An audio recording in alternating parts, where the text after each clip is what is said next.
For real? Oh, no. Yes.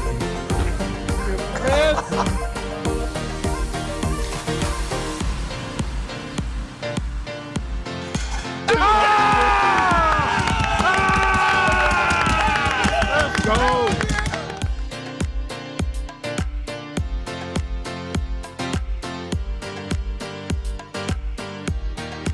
Boston.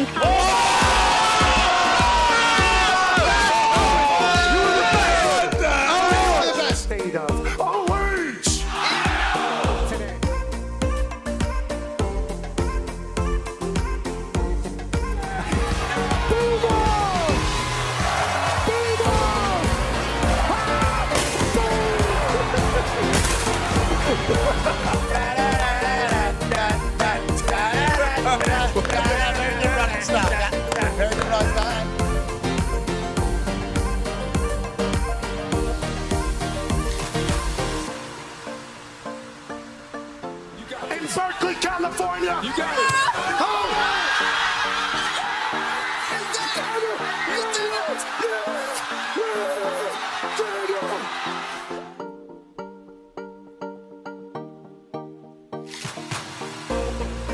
This one's for three. AJ Hawk, $5,000.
USA, USA, USA.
The following program is a collection of stooges talking about happenings in the sports world. It is meant to be comedic informative. The opinions expressed on this show do not necessarily reflect the beliefs of their peers, their boss, or ESPN. There may be some cuss words because that's how humans in the real world talk. If you are young, please seek permission before watching any further. Hey. Why? Let's go. This show stinks, and the fact that you listen, we are very, very thankful for. McAfee on the line with a gorgeous assist. The all-time leading tackler for the Green Bay Packers. You pink. Damn it! Be a friend, tell a friend something nice could change their life.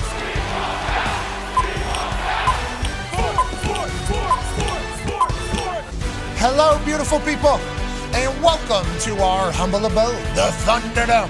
On this Big Sports Tuesday, March 24th, 2026, this program begins now.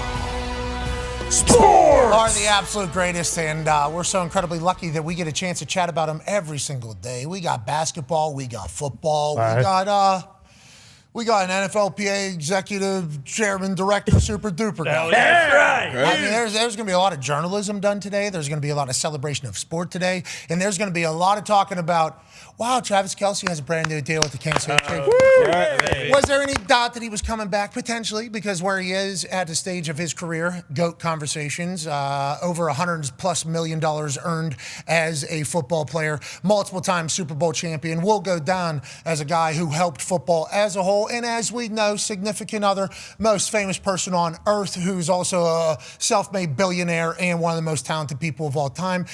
Travis's podcast, great. We assume movies will be phenomenal. He has incredible moxie. The guy could go on to take on and do anything in the world. The fact that he's coming back to play football again makes me excited. And the fact that last year at the end of the season, he was playing in meaningless games in front of 2,000 people. Patrick Mahomes wasn't playing. He was hurt, obviously. He was out. Kansas City Chiefs were out of playoff contention. And this old ass who's already certified, already everything we just listed off, already a first ballot Hall of Famer, maybe. Yeah.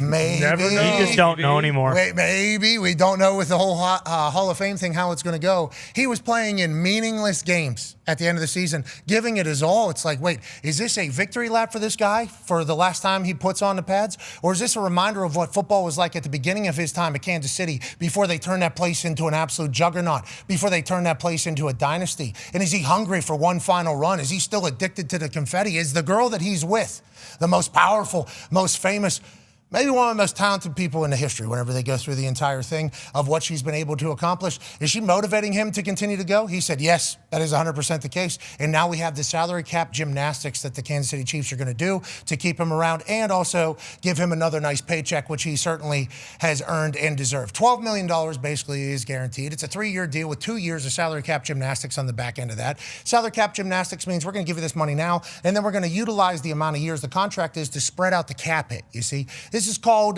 getting a little gymnasty with it. And a lot of salary cap experts around the league have been able to do this, and their teams have certainly prospered. The Kansas City Chiefs, with Veach, certainly one of them. So it's a 3-year deal, big money on the back end. That is just to eliminate the salary cap hit for each season. And they have a button that they're going to be able to end this contract, we assume, after this season. But on that note, congrats to them getting a deal done, and congrats to football getting Travis Kelce back. That's huge news out of the NFL. There's also incredible pro days, which we're going to showcase here in just a matter of moments. The Toxic Table's here at Boston Connor, at Ty Schmidt. One half of the Hammer, Dahn. Cowboys AP Tone is here. Now, Ty, the baseball season starts tomorrow night, right? That is right. You don't bet on all those games, right? Or how does this thing go? Yeah, I wouldn't recommend betting on all those games, but opening night, yeah, you gotta have several in the holster there. So tomorrow night is Giants-Yankees. Correct. It'll be on Netflix. Yeah. Everybody's pumped about this, it seems like. Let's see how it goes first, maybe? Yeah. Before we all say that everything's going to be ass. Yes, I love everybody saying everything's going to be ass. Yeah, people aren't happy about it. I love the broadcast team. We got CC in the booth. We love CC. Yeah, exactly. Barry Bonds is going to be there. So, like, the actual baseball portion. Yeah. Is he going to sit down interview at the house? I don't know, because he might be on, like, a one-on-one special guest interview with Jameis Winston, who is also going to be there. Might be in McAfee Cove. We love Jameis Winston. Love Jameis. Everybody that has been announced as a special guest for opening night has been met with, now, why the fuck do we need? Okay, there's been a lot of that. Yeah. I'd like to say, every time Jameis on a microphone, I like it. I agree. I don't think people are mad about Jameis because he also plays for the Giants, so there's kind of a New York connection. Baseball guy. If you want to shuffle back to that for a second, Foxy. Yeah, I think this is one of the things that people have an issue with. Why? Listen, I love the Usos. I'm not just saying that because I know you're going to say anytime you say I love blank. Yeah, this is a setup for you to say you hate somebody because we actually love the Usos. Legit love that. We do. Yeah. I don't want any of that bullshit tomorrow night, though. Okay, not for a Yankees game. I don't need. Bullshit. I don't need in the third. Bullshit. I feel like I was kind of a little bit a tiny part of the entire thing. I don't need when you're spitting in the face of you. We had it because you know what's gonna happen. Jay walks out there, whole place, who's? Yeah, exactly. Okay, it's gonna be the third inning. Either the Giants or the Yankees is gonna maybe have guys on like second or third, pitch is coming in. Oh, let's cut to the crowd, and Jey Uso's walking down doing this bullshit. What do you mean this bullshit? We're gonna miss It is something. not bullshit. No. It is a unifying celebration of life. Yeah, that's what you know it is. what? You know what? So we need you want that. You want that? Go fucking see a WWE event. Not on opening night of baseball. Not only that, we got Burt Kreischer doing his gimmick the whole time. Yes. They're going to be showing Burt in the crowd with his shirt off all No, night. he's I'm umping sure. with his shirt off, actually. Well, there you go. I'd actually be Excuse okay me, with I that. will say Burt will adjust to acclimate to make it entertaining. I believe I that don't is doubt what that. Burt will do. So I would like everybody not to just murder everything before we see it. Now, after you get a chance to watch it, if you super baseball people are like, this is not the baseball that I want. See, because I don't care about that either. I'm not. This isn't from like a purist thing. Maybe this is just me as like a Yankees fan and someone who has been waiting a long time for the season to be back. Like, I want what I know. I don't want Jey Uso doing. Jey Uso's the least of your work. I know he is. Jey and Jimmy Uso are going to crush it tomorrow. I know, and okay? I don't. You need to know that. And I don't know why I'm just kind of harping on them. But if I see Jey Uso doing a super kick to like Bruce Bochy on top of the dugout or something like that, I'm gonna be red hot. I'm gonna be red ass. What? That's what we're waiting on. No, That'd be awesome. Boom. we'll see. Another one. Boom. Yeah, exactly. Which finisher should be one super kick, and that's the end of it. But I'm just saying, I'm gonna give it its chance. I'm gonna give it its due. I'm not gonna jump to conclusions, kind of like I just did. But I'm gonna be ready. There's a lot of people that are ready to cook it, and I would like to say to everybody over there, we appreciate the fact that Netflix is getting more into sport. I agree. Okay, we appreciate that. And also evolving sport and changing how sports are covered. I think that is a part of transitioning through eras. I remember back whenever hockey had the Stadium Series, when they launched it, and I remember the Skycam being sick. I remember going down the ice with Sid as he's doing his thing. It was incredible. I'm like, holy hell, I never played ice hockey. I can't skate that good. Can skate if I have to. Not good enough for that entire thing. And also the amount of commitment and time and finances to hockey is crazy. That's why I'm so pumped America is still good. But on a Skycam, I felt like I was in it. And I'm like, oh, I know where the puck's going. I feel like I know it a little bit. And I immediately say, like, this is the greatest thing of all time. And then all of a sudden, hockey people just started like coming after me for ruining the game, basically. It's ruining the game. It's doing this entire thing. I think anytime you change anything around things that are beloved by a lot of people, they're going to be pissed off. But if it's ass, I mean, They're going to hear it. You're not only changing it, which you're going to get hate for, but if it's ass and you're changing it, it's like, oh, you're a super genius, huh? You thought you were better than what we've been doing for 100 years in this. Yeah, and to your point, that is one thing I actually am excited to see is like what kind of flair Netflix is going to bring to it, because this is the first baseball game they've ever had, so who knows what they're going to try to improve like the overall viewing What was experience. Apple's gimmick? We just got higher quality cameras? Yeah, and they would like you see it every once in a while when a guy will like hit a home run where like the cameraman will kind of come right and like follow him around the bases almost, but like they had like a roving camera almost that would like kind of take you into the action more, it seemed, and it was like an 8K camera, so that was their only gimmick. Okay, so I'm excited to see what Netflix does. Netflix, I mean, it seemed like Stephen A. maybe just saw it recently. Honnold doing the climb. Yeah, that's right. That was a captivating thing. They're spending a lot of money in sport right now. Yeah. I'm hearing Nate Diaz. UFC, yeah. I'm hearing Nate Diaz is fighting on Netflix, and then the numbers that are being floated for how much he's getting paid, it's like, if they're going to be spending that much money in sports and on athletes, I'm cool with it. Good luck over there. But don't be asked, please, if you're going to take massive swings. Bingo. For the good of sports. Exactly. For the good of sports, Yeah. we need this to be great. I have faith in everybody, and the Usos are the least of your work. I'm actually excited. I'm sorry. I want to apologize to not. Jay and Jimmy because I do love the Usos. Yeah, but they know ball, though. Right. Jimmy and Jay grew up in athletic, family athletic, neighborhood athletic sport. I mean, they know ball. So I think they will understand the situation. And it's not their fault if that place turns into Yank. Yeet. That would be cool. I'd be okay with that. Okay, all right. I want to have the hammer. Dahn. Cowboys AP Tony's here. 9-year NFL vet Darius J. Butler is here. Yes, sir. We just went off on baseball coverage that we don't know about yet, but we are excited wait. about the baseball season getting started. I feel like we know more about ball now than ever. We haven't had a chance to really talk about this.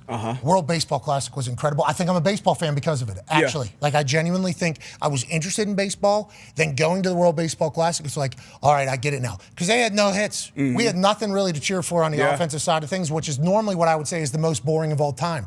But when Bryce hit that home run, I mean, that feeling, it's like, I don't know if I've ever experienced something like that before. It was awesome down there, and I think we're into baseball. Yeah, it was crazy. MLB has been great to us. They let us in, all-star game. That was a great experience. And then being out there for kind of day one of them getting around each other and their, I guess, training camp and practices, that was awesome. And then to get down there for the final in Venezuela, like the crowd was unbelievable. It was clearly a road game for USA. But just the energy in there, and it wasn't like they weren't assholes at all. Like, they were definitely all for their team, their country, but they were also very welcoming and nice to us because we had some behind us, some in front of us. We had a pretty American area overall, but the energy in there, the ponche, the ponche was unbelievable, but the vibes, the game, obviously didn't go our way. But, the right team won. They earned it. We had the lineup. We had the batters. We had the names. Just didn't show up in the moment. But the actual sporting environment, like I never thought I would enjoy myself or feel that type of energy at a baseball game. Ever. I think it was good for baseball as a whole. Great for baseball. I think big takeaway is good for baseball. Great for baseball, and I loved,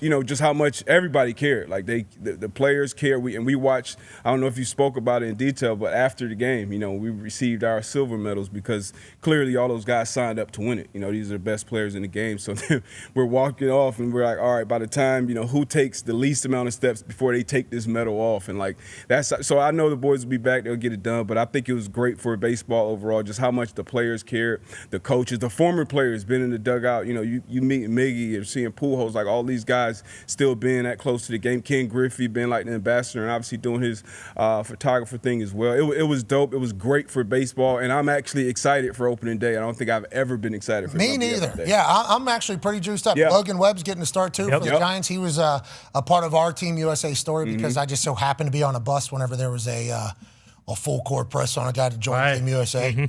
Just met Grandpa Rossi an hour and 10 minutes before that. And he showed up, too. He was one of the guys that showed up. He did show up. He was all tournament team, WBC. As he should have been. Put that in your cap. Yeah, exactly. It's not me, though, is it? No, it's not. I know. But he maybe would not have been playing. And he said they cared more than anyone else. I mean, I'm wearing Team USA hat, okay, at that thing, not knowing that guy's coming in, not knowing Grandpa Ross even coaching Team USA. I mean, to be honest, I didn't know. I knew next to nothing. I actually had to send a text, hey, what grandpa guy from Cubs, because I'm on the same bus.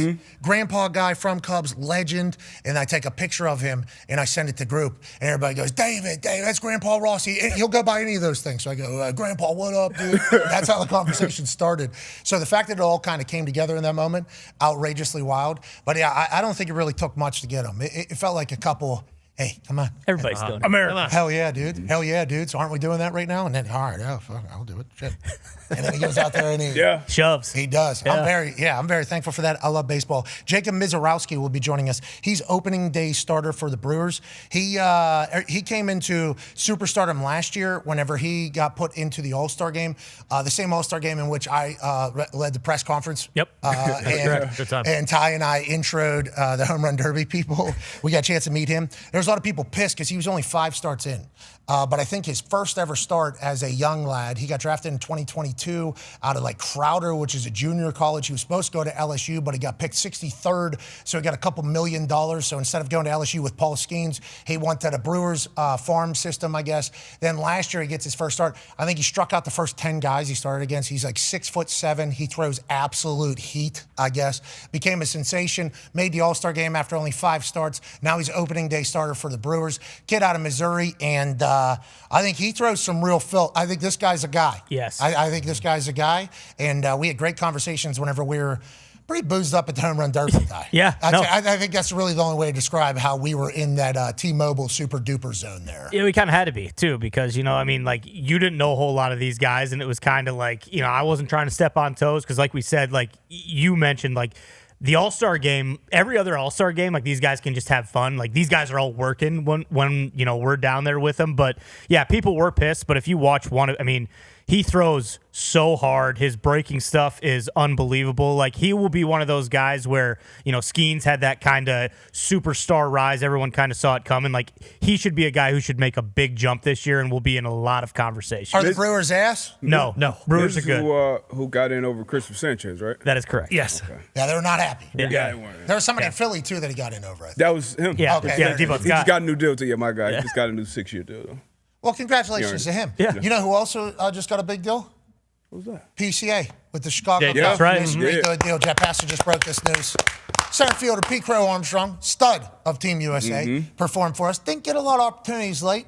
In a championship on the back. And the Chicago Cubs are finalizing a long-term contract extension. Sources tell ESPN that Crow Armstrong coming off a 30-30 season, which we know what that means. 30 homers, 30 stolen bases. Of course, yeah. That guy's unbelievable. Will get a big payday as the Cubs lock up a franchise caliber talent. Hey, he's good for America, too. Yep. Congrats, PCA.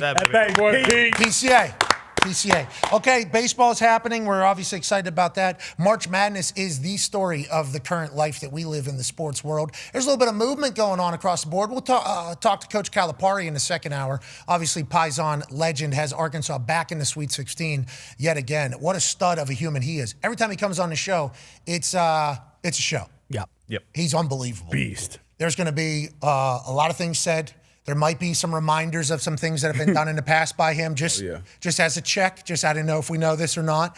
And then there's also going to be some things said that are going to tell us whether or not he is having the time of his life, which is what it appears. I mean, if you go back to whenever he takes the job at Arkansas, kind of gets shoved out of Kentucky, he takes the job at Arkansas. We talked to him. He had no players on the roster. They had everybody left. Everybody transferred. We have no players on the roster. Pat, that's what he says when he's on the show. We have no guys on the team. Now, back-to-back Sweet 16s, it feels like, has the guy in Acuff Jr. who might be the star. He just signed with AI and Reebok. This guy, which is a perfect, point guard with AI teaming up at this stage of AI's existence. I love everything about it. It's going to be a beautiful thing. Can't wait to hear his thoughts. But March Madness now, I have not been the best. The crown has not been mine. What? It could be. The crown has not been mine. I've been in there though. Sure. Trying to find it. I've been looking for the crown. It's the only way you can get it. You gotta play the game. Yeah. There's a lot of movement happening, I guess. Which way do I need to think about for these March Madness, and what do we need to understand whenever we're potentially placing some more bets? Even though I might retire. What? No. Mid March Madness. Too soon. Retire from the crown is still from yours. basketball or gambling in general?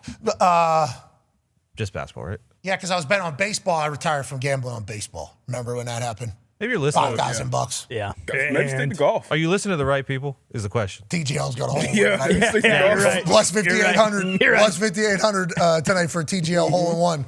Tigers playing. Championship round. We need ratings. How many par threes we got? All right, we're not saying that. We're not saying that. We understand that there's real competition tonight. And we understand that we play in the sim on a regular basis, and it'll tease you, too. The sim will actually give you a little bit more of a, hey, actually, here's a close-up view of this potentially, bum, bum, bum, bum, bum, and then have it go away. So it's certainly a lot more heartbreak. But they're fresh off of a hole-in-one, I believe.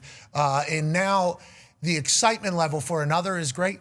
Plus 5,800. Maybe Ty does his thing for the TGL, which is hits a hole-in-one in the final. Maybe two of them. That'd be Maybe.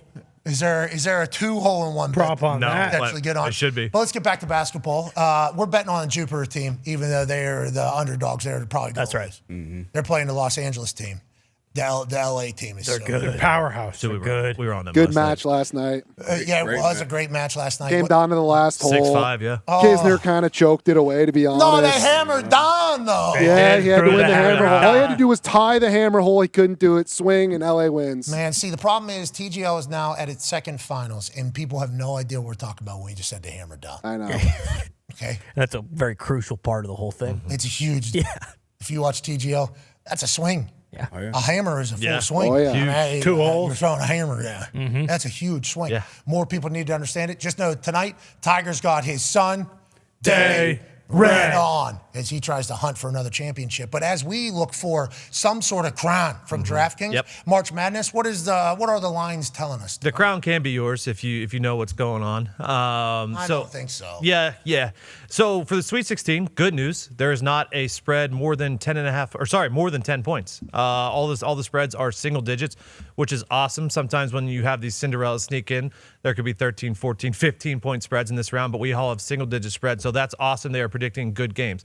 16 teams, 8 games. 7 of those games have had line movement of at least a point. 5 of those have been towards the dogs. So people are liking the dogs so far in this round, even though the tournament so far has been to the favorites. The biggest line movement so far is the Arkansas and Arizona game. The public is on Arkansas more than 60% of the bet, so that has gone from 9.5 to 7.5 the last time I checked it. Arizona is still the favorite, but is dropping because people think Arkansas is going to cover. And then one of the games where the movement has gone from a pick'em to the favorite, UConn and Michigan State was a pick'em. It went to minus 2.5 for UConn. It's currently sitting at minus 1.5, I believe, for UConn. But the money is on UConn. So the money is on UConn, but the line is getting worse for UConn. We call that reverse line movement. A lot of people think sometimes that you maybe should go with Michigan State in that situation. Okay, all right. See, but now that's right where they want you. Yep. Who is they? The Crown. That is. The Crown is our friend. The Crown wants us to win. I know they say that, but it just feels like they're always the ones doing the Crown. Well, that's because people are laying $10,000 on minus 5,000, money lines. Whoa. Please, okay, have a little respect. Just want to see one go through. Yeah. To my point, the Crown had been on their side for too long. I wanted the Crown. And I thought it was guaranteed. And then the Italians said, no, they didn't say that. They said, grazie. Yeah, they did. And they drank their Nespresso, which sold for $16,000. $16,000. We should have got it. Cheap. Did we know that was for sale? I didn't. Yes. We knew that was for sale. That got sent in? It was in the group chat, yeah. I missed it. I didn't know that. Boys, we need to immediately hop on things like this. If I missed it, that's on me. Who knows where I could have been, because if I would have seen that, that needs to be over there. We'd like to offer whoever this is $16,522. Boom. Immediate response. Joining us now, ladies and gentlemen, is a man who made quite a statement yesterday. With 29 days until the draft, which is being held in beautiful Pittsburgh, Pennsylvania. Hell yeah. The night before the draft in Pittsburgh at the Cayman Science Center, we will be hosting a viewing of The Football Dahn, which is the NFL Films feature film. Right, is that the proper description? Mm-hmm. Sure. Feature film that I was very lucky to voice over. It's basically the history of Pittsburgh and football, and how football helped create the city of steel, and how the people, the Yinzers, basically are everything that is football. It is from my understanding, it is very well done. I cried after watching the first 5 minutes that I got a chance to see, which is basically the open, let alone what it's going to be like in the Cayman Science Center, which is like a little baby sphere that we've had there. You're kind of immersed in it as you're in there. And it's just like the fact that I was asked to voice was crazy. There's so many people out of Pittsburgh that should have been voicing that over. And all of them, I think, are in the film too. So that's like a really cool thing, just like being a part. So I'm very humbled, but it'll be my first time watching it. So we're going to put something together, try to raise some money, probably sell some tickets. I don't know how many they will be. We'll be inviting some friends. Hopefully they'll come. But when we're at the draft on the Thursday, the night after this one here in Pittsburgh, when will Ty Simpson's name be said? Well, one guy went on TV yesterday and said it needs to be said first overall. Mm-hmm. Ladies and gentlemen, joining us now, Dan Orlovsky. Yeah, Dan-O! What's up? Hello, people of Pittsburgh. My name's Roger Goodell. I'm the commissioner of the NFL. And here is 250 Pittsburgh firefighters standing right behind me. Yeah. That's what I thought. Thank you. Look over there to your right. There's Bill Cowher. Yeah. Debo, James Harrison's right over here. Yeah. Make some noise for Ben Roethlisberger. Football. Once again, my name's Roger Goodell. Thank you so much for having us here in Pittsburgh. The draft starts now with the first pick of the 2026 NFL Draft. The Las Vegas Raiders select Ty Simpson, quarterback out of Alabama. What? Whoa! And Dan's gonna, just like I fucking said it would. Is that what's happening right now? Just so I understand, just so I can kind of understand everything that's going on. Are you trying to predict what's going to happen on draft night by what you're actually hearing around NFL buildings? Or are you going off the film that you watched and how you think that Ty Simpson's going to be a better NFL quarterback? And are you saying he's a better NFL quarterback right now, or is going to end up being a better NFL quarterback? Just so I can get a better understanding, because I am Ty Simpson fan. I'd like this to be known. I think Ty Simpson is a good football player.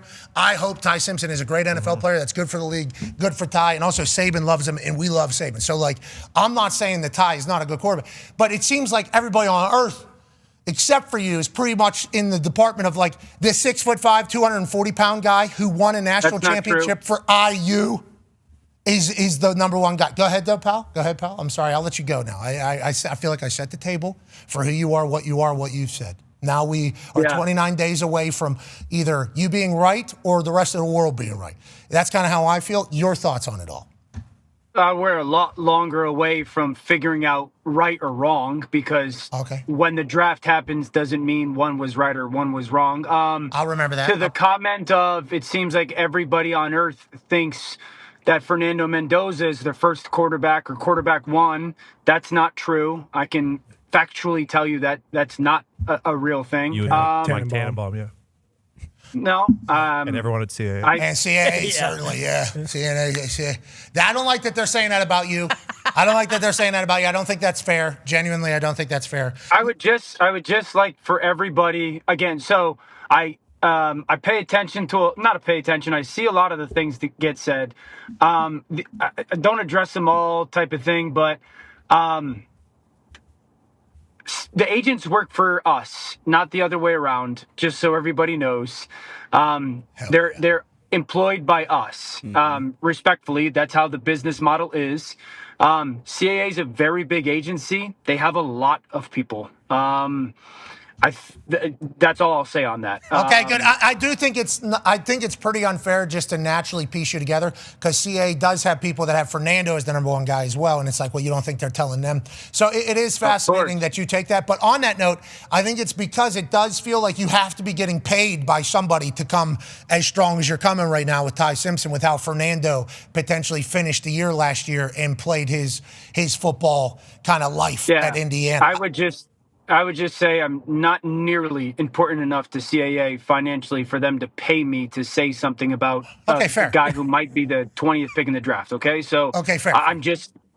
It's not worth them. I don't make enough money for them to pay me money to say that. You should. But people can think what they want.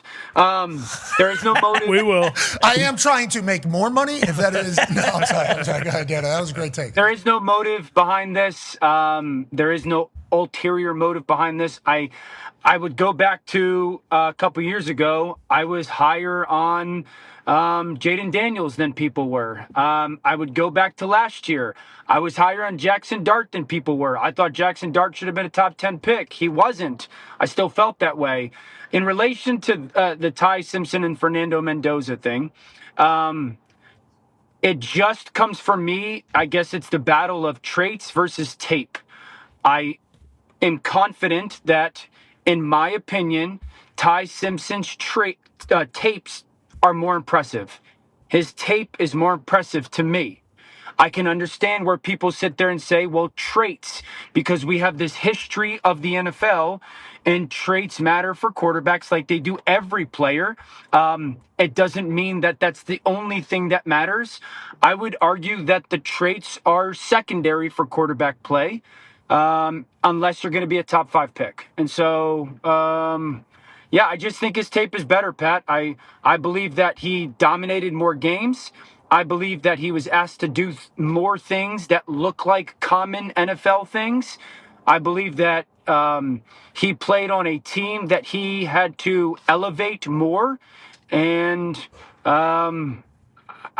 that's just kind of how I watch the tape. All right. I love to hear that from you. You know, I do. And certainly time will tell whether or not both of these guys are good NFL quarterbacks. One of them is a good NFL quarterback. And if you were right or if you were wrong. And I'm sure that if you were right, people will certainly tell you. And I'm sure if you were wrong, they won't tell you, Dan. You know, I'm sure that's kind of how this Oh, you're No, saying. if I'm wrong, I'll hear it basically on a daily basis. Oh, you're saying the complete opposite sure. happens. Yeah, if you're right, nobody will tell you 4 or 5 years from now, because that's basically what you're saying Correct. is how long this is going to take.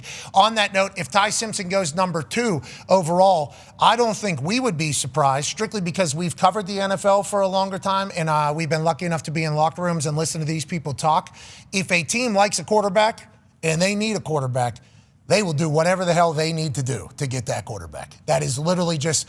happens damn near yearly in the NFL draft. So if Ty Simpson ends up going number 2, we basically just heard why he won number 2. Because some general manager is thinking the exact same thing that Dan Orlovsky's thinking. Like, hey, this guy's traits are incredible. His film's unbelievable. He's a good leader. Saban's saying he's great. Obviously, he was he didn't play as many games. He only started 15 games or something like that. I forget what it was. But he played against Alabama's defense in practice every single day.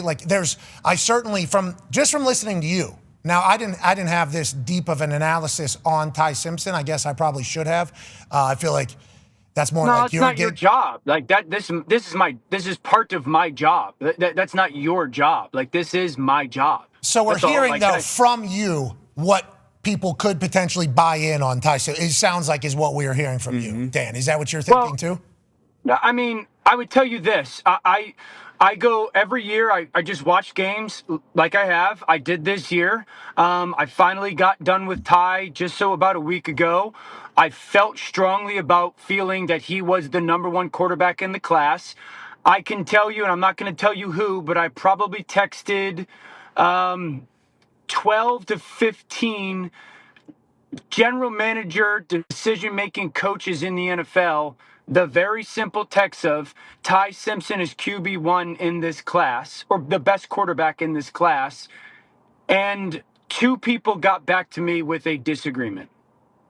Okay. And the rest didn't respond? And the rest had quarterbacks? Yeah. So was it a thumbs up from the people, or was it, what was the response? Yeah. Atta baby Dan-O! What was it a positive? Shh, don't tell it. Yeah, it was some form of, agree. Some form of agree. Yeah, it wasn't necessarily I Any good agree. gif? Sometimes it was a thumbs up. Sometimes it was a gif of yes. You nailed it. Yeah. Yeah, but is that sir? Was it what's up, big dog, with Tiger? Anybody saying that? Was there any of the white guy? Yeah. Oh, yeah. Was there any of that one? What gift? No. Or the Was it Tom Brady holding hands with Mendoza looking back at Ty Simpson? Oh, yeah, could have been that one. Yeah, the meme. And was it okay, Dan, or okay, Dan? Yeah, we How don't do you know. differentiate Yeah, the two? voice memo maybe. Yeah. Did they say, just so you understand this is okay, Dan? Did they send that? What? We need a little bit more context on sent what messages? the 11 to 12 responses were I that you feel got. like I gave you the guys the context and you just went, no. Most of the context was in some form of agreement. Sometimes it was words. Sometimes it was an emoji. Sometimes it was a GIF or a meme or whatever they are. Anybody send you just back the eyes and then you automatically took that as a yes, even though that might have been a what the fuck? Yeah. You don't Plum know. emoji. Because, like cigarette smoke from Lamar I on don't his think tweet. it's that outrageous of a thought. I really, really, really don't. I don't think everyone is saying this. Oh my gosh, you're gonna tell me that you think it's an outrageous thought because Nobody's saying that. Nobody's saying that. Nobody's saying that. Okay.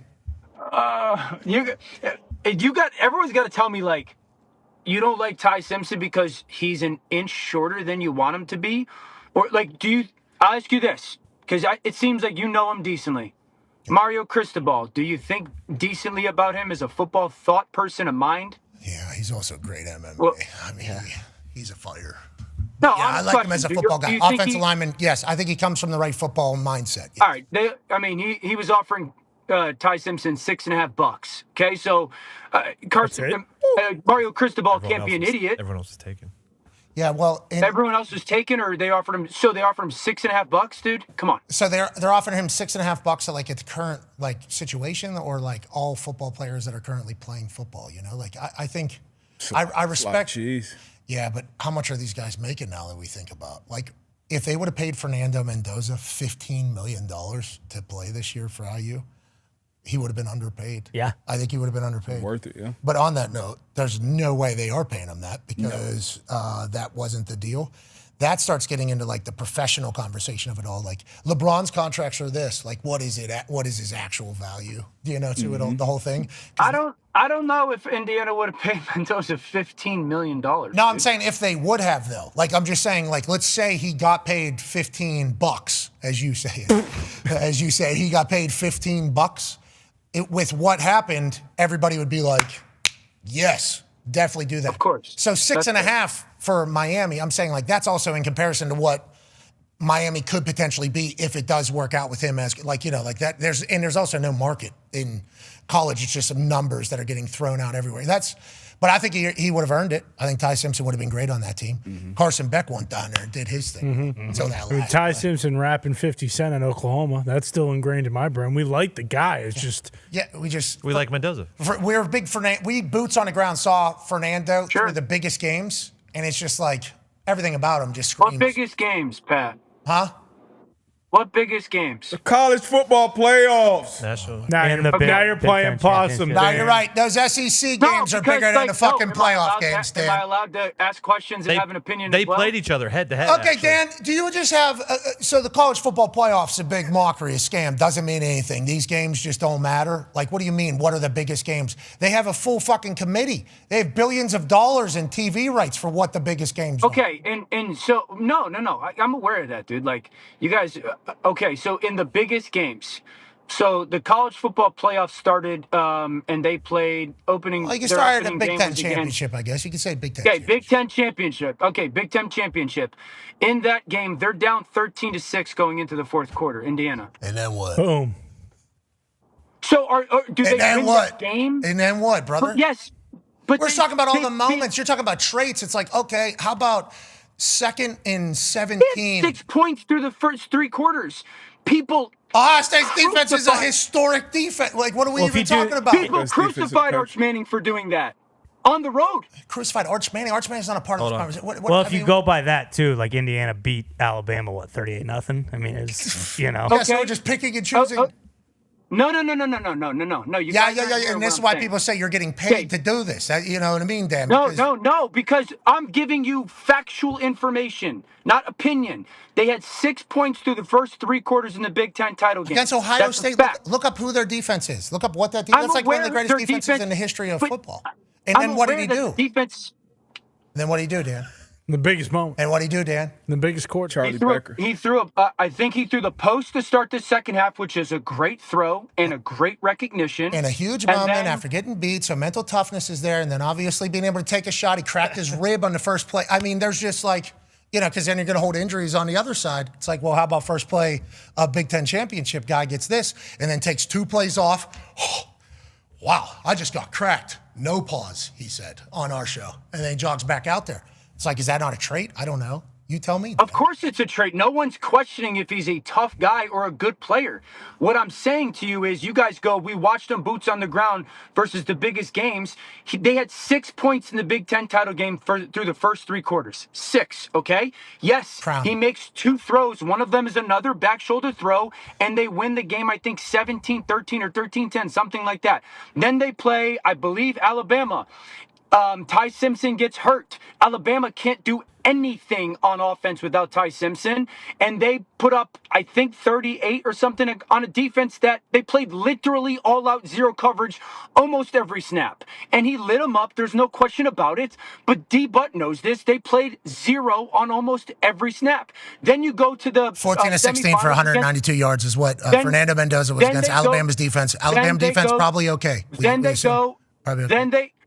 Then they go to Oregon, play Oregon, I believe, in the semis.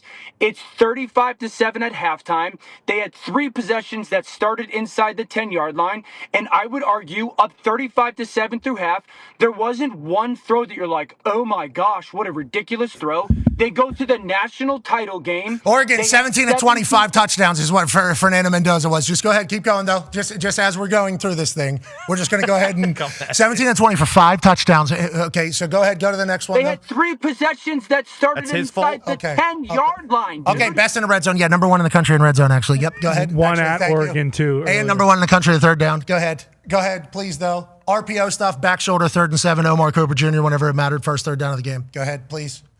We're just saying all these things you're saying. I don't know. It's hard. Just hard. It's hard. What is hard? They had 3 possessions that started inside the 10-yard line. It's not his fault. Yeah, the defense supposed to tighten down down there. It's field goals. A lot of field goals. No, Mendoza made Bama run 0 the entire game. Yeah, and 0. Let's go to Penn State. Let's go back to Penn State. That Penn State team. You're right, completely done by then. Shouldn't have any close games of any of this stuff. But weren't they losing to start the fourth quarter like 24-20? Okay, and then what?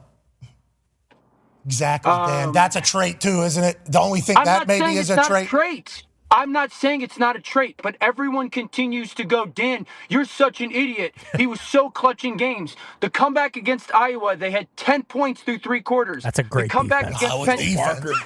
Iowa's defense through is a seam where he just absolutely ate it. Yeah, unbelievable stuff. I understand what you're saying, and we just want to say we got a chance to live what he did for the state of Indiana, So when he goes 17 to 20 for a team, we're watching all 17 of those on a regular basis out here. When he's going 14 to 16 or whatever it is, we're seeing all of it. Yeah, he's a good player. I'm not saying he's not a good player. I've never once said, Fernando Mendoza isn't good. That's why I hate these conversations because it's like Orlovsky doesn't like Mendoza. I'm not saying that. Back shoulder. How you doing? Keep it moving. Give me that. Yeah. So you think that's a better throw or a better catch? Definitely had playmakers out there, but yeah. Every ball he threw was because the wide receivers were so good. Yeah, that right there, great catch right there. That was a great catch. No, I didn't say that. It's kind of like a handoff 30 yards down the field, but hey, listen, Dan. I got plenty of clips of that too. What we're just saying is we are fans of Ty Simpson. We are just, Fernando, I think we think he's earned the right in the biggest games playing the way that he's played just for the good of ball. He's definitely QB1. Pretty good play. That's a 4th and 5 to win a national championship in Miami, 1.5 miles away from his high school. Okay, give me the ball. Give me the ball. It's the best play of the game. It's an awesome run. I agree. Pretty good trait there. Wants the ball. He's like Belzier from St. John's. Exactly. Just like But instead, he did have buckets before then. Right. Numerous. A lot of buckets. No, we didn't. All right, you're the best. Let's move along here. A couple other NFL questions from the boys. We think Ty Simpson will be a good NFL player. We are pumped for Ty Simpson. We're pumped. Fernando Mendoza has earned the right to just be approved as the number 1 guy. We think. You do not think that? We understand? I think he's a good player. Got 29 days. Got 29 days to sway. Yeah. Maybe send some highlights of Fernando up to Dano. Maybe some warm-up shots where he's hitting those intermediate shots. Turn signal might be on right now. Not 100% sure what you got going on, but we appreciate you coming in here and battling for your take. Because your take is one that's certainly going to make people happy, especially down there in Alabama. And if Kalen DeBoer has the number 1 overall pick, number 1 quarterback, that'd be good for him down there. Mm-hmm. We'd be happy for him down there. We would. What's that, Ty? I don't know if that'd be good for him. What do you mean? Jesus Christ, you had the number 1 pick in the draft and you got starched 38-0 in the Rose Bowl. Get this guy the fuck out of here. To Ty's credit, they couldn't run the ball for shit. All year. And their O-line was actually pretty bad. All year. And You know Ryan. how many rushing yards they averaged from their running backs per game? 2? You know. Oh, you mean yards per carry or just 78. overall? Yeah. Per game out of their running backs, 78. You know how much Indiana averaged from their running backs per game? Yeah, 200. 180. 184. That's Big Ten football, baby. That's right. Sheesh. That's right. How many cold games Ty Simpson playing? Tell me that. How much money was spent on the Bama roster versus the Indiana roster? Yeah, that would be a good question, actually. Because everybody just says Mark Cuban's I have no given idea. hundreds of it. He's not. Yet. Yeah, yeah, exactly. Unless that continues to keep going. Dano, we love you, man. We appreciate you. Draft season's fun. It's always fun. Any other Dan wagons happening that we need to know about? Any other ones? I don't think so. Cole Payton. Who? Jeremiah Love. Stop calling him a damn running Love back. Jeremiah Love, man. I think he's an awesome player. I think we're overthinking him. We'll see. I agree. Dan's ball. Dan's got He's the so pissed. He's got the pattern now. Dan's ball. Yeah. This is how you know it's real, though. Because he pats this much. That's when it's like, I got to respect what he says. I told you it was real. Yeah, Dan, we appreciate it. We do appreciate your true, genuine respect for the profession in which you have, you know? Because you're watching every film and you're telling your brain, man, if I say that, you know, everybody's going to, and your brain's like, you got to do it. You're right. You got to do it. It's on your film. So we appreciate it. Well, I firmly believe if you are scared to be wrong, you will never strain to be right. And I like being right. I'm not always right, I've been wrong before, but I don't think you could be good in this business or great in this business if you're scared to be wrong. All right. Well, this business will certainly decide for all of us, won't it? You're our first pick, Dan. Hell yeah. You're our QB1, Dan. That's right. Oh, yeah. Okay? Thanks. Stop crying. Yeah, I don't know if you are, though. Hold on. I just went through the whole thing. Like, if we're playing a game, we're fucking having Aaron as quarterback. Yeah. Yeah, it's probably fair. Do you know what I mean? Yeah. Like, that is certainly happening. If he would play, which I guess is kind of the whole thing. Yeah. Dan's my quarterback. You mean like friends of the show? You know what? Wow, when's the game? Like tomorrow? We need to know the answer right now. That's my quarterback. You're probably taking. I'd still take Aaron. I would take Aaron. What if we didn't know, though, if he was, you know? damn. Because we might have no quarterback. We don't know if he's going to show up. You'll show up. Lombo at center. I'll be there. And then it'll be I'm reliable. Lombo definitely in center. We think he will Over definitely show AQs? up. Oh, you're right. Lombo at guard. AQ's a swing guard. We know he can play Actually, both. AQ's playing tackle, though. Congrats to him. Good point. He's out there. on his crew. Dano, we know you're in shape. This guy was running interval sprints of 800 meters this morning, and he was doing burpees and up downs. We appreciate your commitment. That workout hurt. So did this What's interview. wrong? You okay? All right. That's it. Thank you, Dano. We love you, man. Thank you for taking time out of your life. You're the man. I love you guys too. All right, Dano. That's Dan Orlovsky. Dan. He got pretty bummed out. He did. He got real hot there. He used traits for his tape early. Thought he had something. It's like, well, we can find some traits stuff, can't we? Well, Fernando And then Mendoza's he was like criticizing Mendoza for the Ohio State. Yeah, the points in the Big Ten. That is a weird He hill must to have die not on. looked at Ty's last few games if he's going to play those games. Yeah, but he was hurt, is what they're going to say, which is what we're kind of saying about Ty, too. Like, we don't think... Which we love him. The best version Got of great Ty. tape. Yeah, exactly. We like Ty a lot. But it's like, the dude, like, first play... kind of cool thing, and then he comes out, and that's Ohio State. It's like, I don't know. I saw a tweet, about this conversation. It's like, whatever, the tape may be similar, but if Myles Garrett comes off the edge and hits Mendoza, he's not going to turn into a pink goo like Ty Simpson would. Well, we don't know. That's true. Ty's tough. Ty's a tough guy. son of a We like Ty. We like Ty. So if Ty's pick number 2, that'd be great for the draft spectacular. sweet. Yeah. We'd be pumped up for it, and that means some team really loved him as much as Dan Orlovsky loves him. We hope that happens. We just think that if you meet Fernando, talk to Fernando, listen to Fernando, and watch Fernando, it's like this is a certified guy. Like I just think he deserves the respect of being like, hey, this is a certified number 1 in this class. But with that being said, is anybody certified A? No. Nobody is guaranteed anything. Tom Brady right. will decide. We got a scoreboard, so we'll see in a few years. I mean, who knows how long, anybody lasts on a microphone, but we will be able to find out with this Ty Simpson run, hopefully. And we hope it's good once again. Dan Orlovsky's praying for it to be good. Yeah. Yeah, that is what he's certainly looking for. Joining us now, ladies and gentlemen, is a man from baseball. This man, 6'7". Big son bitch. How tall was the Randy? The big one? Big unit, 6'11". Yeah. What? How tall is Paul Skeens? Skeens probably 6'5", 6'4", 6'5". So it feels like whenever they're up there on that mound, Yeah. because the mound is elevated, you're just looking at what? Just a monsters up there. Yeah. And then when that ball is coming out of the hand, especially with 6'7", especially Hembo sent us a stat, the guy that's about to join us, his steps, his like forward step thing, Long strider. is so far, like the ball's still in his hand closer to home plate than like anybody since the tracking era or whatever. So that means we're almost Canadian. Touching the hog line. Touching the, Oh, yeah, you're right. That's kind of. You're right. That's Yeah. kind of what he's doing. The curling. Yep. Whenever they were fingering that thing late there, which was illegal, I guess. Canadians. Do we have a final judgment on that? It was legal. The full rock never crossed the hog line. Okay, That's why we won the gold medal in that one, boys. Oh, did you really? So the people that were being accused of cheating ended up winning the gold medal? Won legally the gold. Okay, so Because the rock did not cross the hog line. Okay, so you're allowed to do that, is what you're saying. Maybe the Americans need to learn before the hog line touch, because that's what this man does with baseball. I mean, he is that thing. All over the hog line. All the way down there, off the dirt almost. Ladies and gentlemen, the ace, the opening day starter for the Brewers, which is Thursday at 2:05 Eastern against the White Sox. Ladies and gentlemen, all-star Mike Misiorowski. Yeah, Miz. How you doing, dude?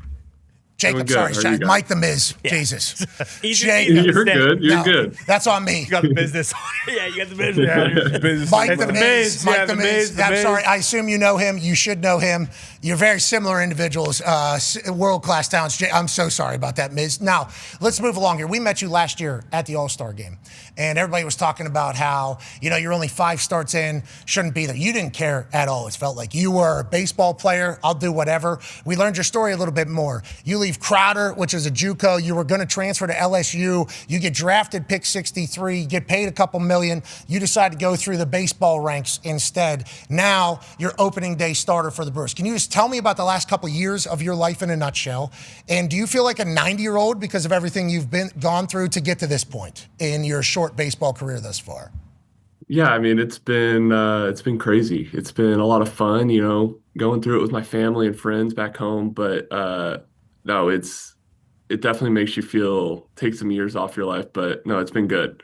You had this joyful innocence last year whenever we talked to you. McGill also told us that's kind of how you are, and you throw absolute heat. What are the final thoughts going through brain while you're pitching or right before pitch? Do you have final pitch thoughts, or are you completely locked in, blacked out whenever you're up there?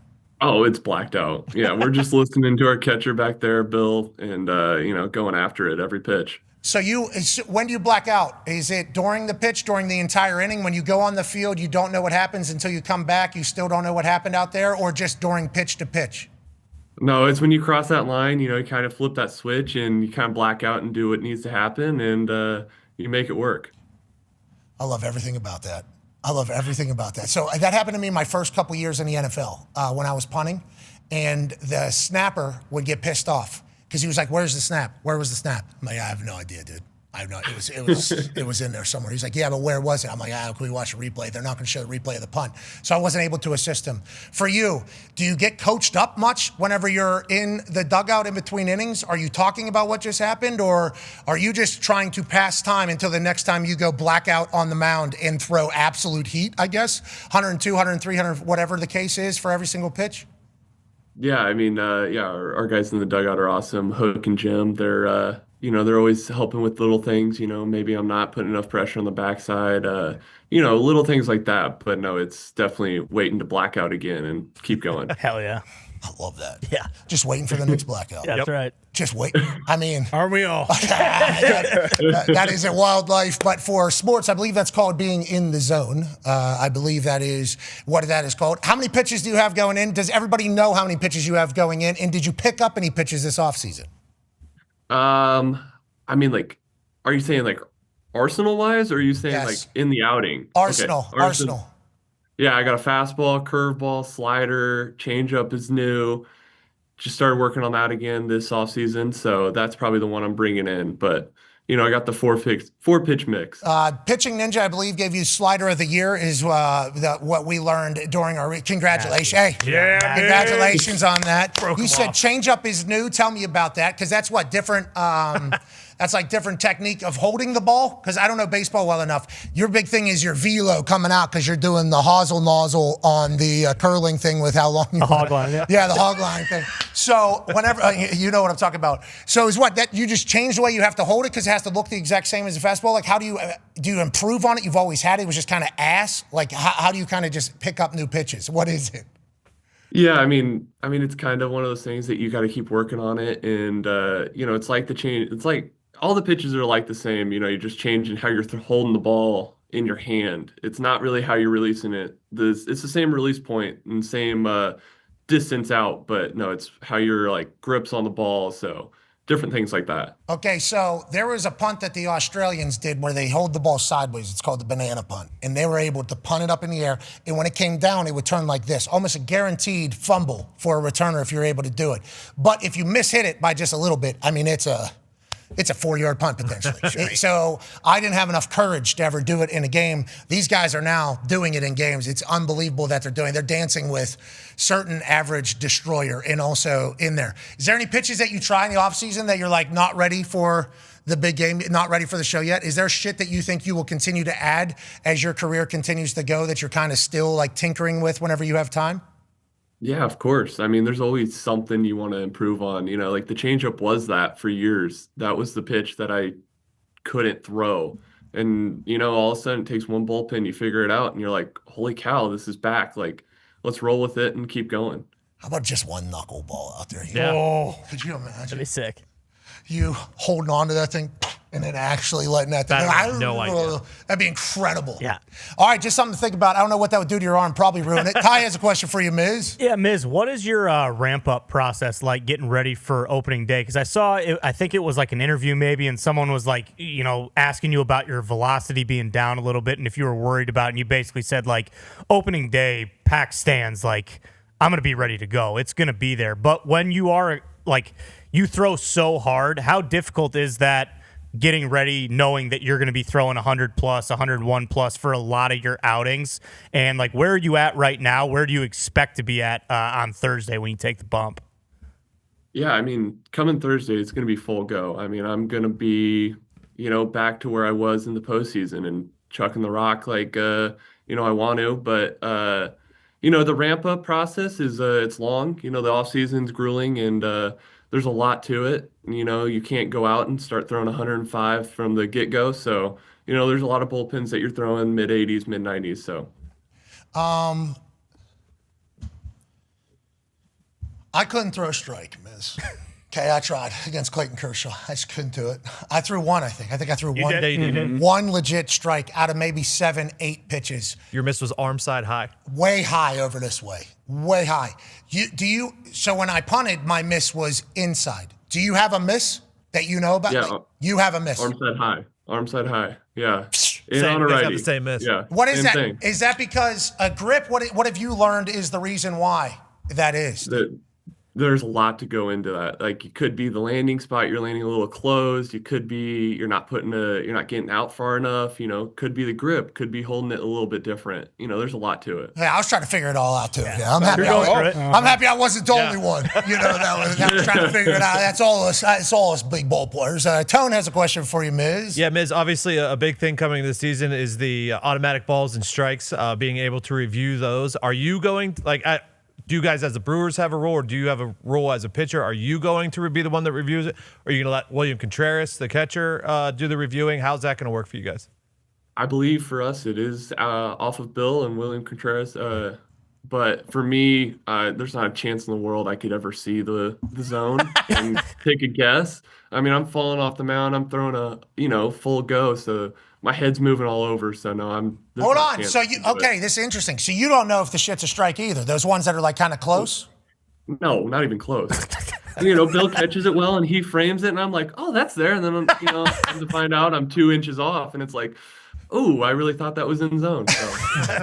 Yeah, that little box thing has certainly been a nice toy. I think umps hate it, certainly. Yeah. Oh, yeah. Yeah, especially, when the entire world is watching. I got a chance to watch Contreras. I don't know which one. 2 Contrerases on the back. Mm-hmm. I think they were both talking shit to me. And the way that the Venezuelans talk shit, though, so cool. Mm-hmm. I would just like to let it be known. I really enjoyed the Venezuelan culture. Oh, yeah. I assume there are many other cultures that are similar. I enjoyed the way they were competitive with me. He was nuking baseball. I mean, they were hitting the back wall like somebody was literally just, like that Forrest Gump scene where he's playing ping pong and the wall was up like this. That's what these Contrerases were doing during BP off the back of that thing.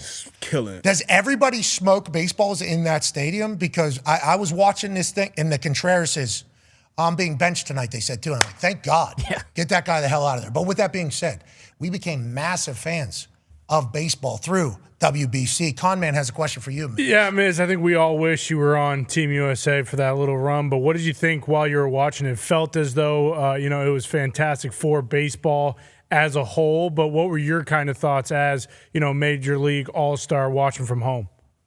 Yeah, I mean, I thought it was electric. I think, if that opportunity would have came my way, I definitely would have not hesitated to join the team. But, the guys fell a little bit short, and, it is what it is. It's baseball.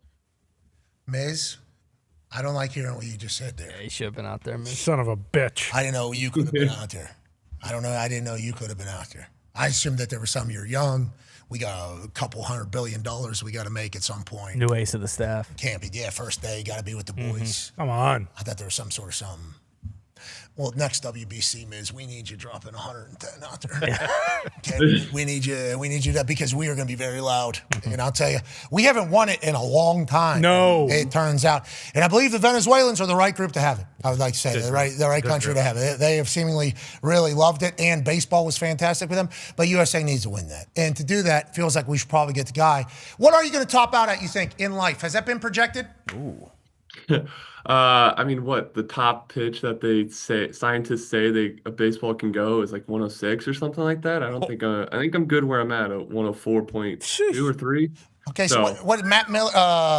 What's Mason Miller? Mason Miller, yeah, from Pittsburgh. He goes what 100? 101, 102. Yeah. The kid Seth Hernandez just went 102. He's hit for 104. Pittsburgh. There's a kid for the Angels, Matt Joyce, who I think has hit 105 a couple times. Most of you guys going to Hundo now, huh? A bunch of Hundo boys, the younger guys.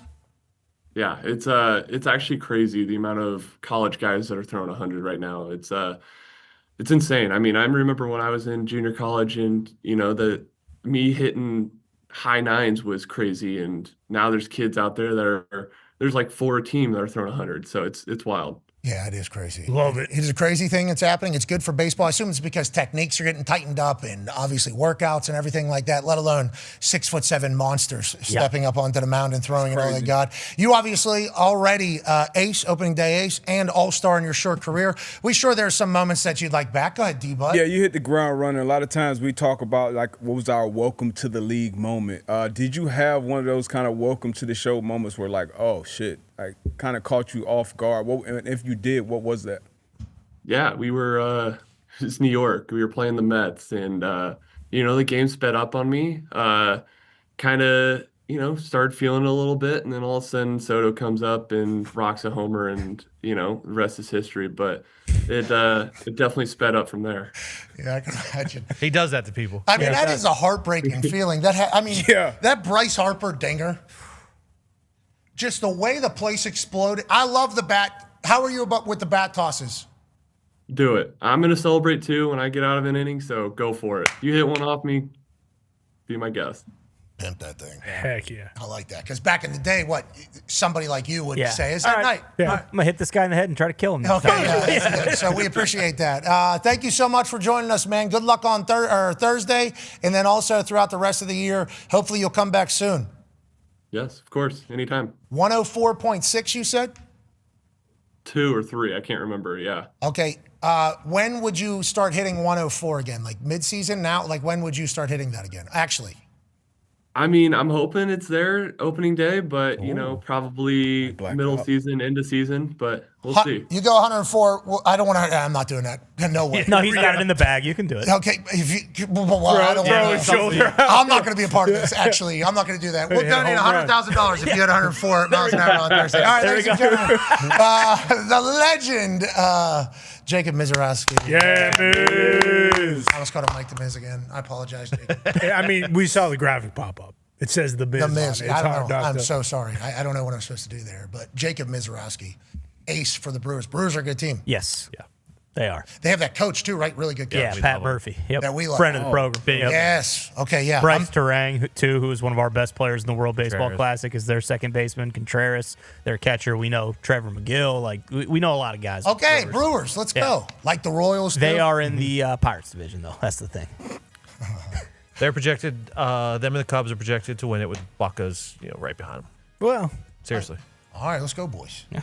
All right, we'll be back on the other side. We have Coach Calipari joining us, and obviously AJ Hawk. Be a friend, tell a friend something nice. It might change your life. Goodbye. You know what? I think there's only one thing left to do here. I've experienced cafecito time. I've experienced the wonderful culture. I've experienced the beautiful people, and I think we got some Canes over here. We got some Canes over here. We got some Canes over here. This day in Coral Gables is going to be one that I will remember for the rest of my life. Ray Lewis started his dance right here at Miami. Ed Reed started his legendary run here at Miami. The legends of football run The national championships are in abundance. Just last year, a lovely University of Miami woman diver from Italy won a national championship. This thing's been staring at me all damn day. You're out of your mind, brother. You're crazy. Kirk, I'm a little winded. That's what I was going to say. You talked the whole time you were running. I'll give you a chance to catch your breath, you son of a bitch. You're crazy. I hope somebody got a lifesaver over there. Is there a lot of something? My man's out of breath. It is a long way to the top. Are you going to jump in your suit? Are you going to jump in Oh, my God. Yeah, so I'm tired for you. Oh, my God. Yeah. Oh, he's going to take the jacket off. Okay. Okay. Oh, he's taking the shirt off now. Okay. All right. Looking ripped. Yeah, looking ripped. fit. Oh, he's taking the drawers off. Ladies and gentlemen. The pants. Not the drawers. Ladies and gentlemen, if you come to this beautiful campus, you will notice quickly that the students here love this university. They love this atmosphere. And I'm with everybody. I think the U is back. Give me. He's got the speed on. Oh, my God. Give me the.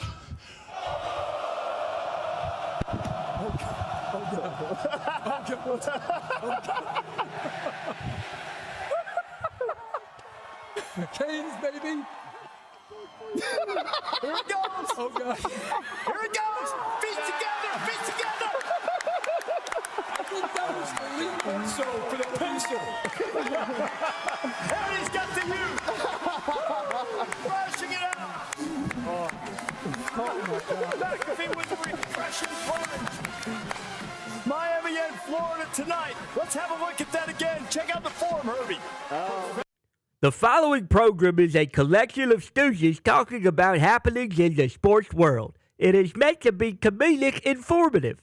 The opinions expressed on this show do not necessarily reflect the beliefs of their peers, their boss, or ESPN.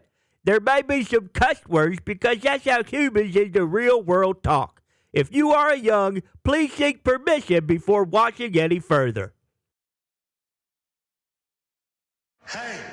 Why? Let's go. This show stinks, and the fact that you listen, we are very, very thankful for it. McAfee on the line with a gorgeous assist. The all-time leading tackler for the Green Bay Packers, you pig! Damn it! Be a friend, tell a friend something nice could change their life.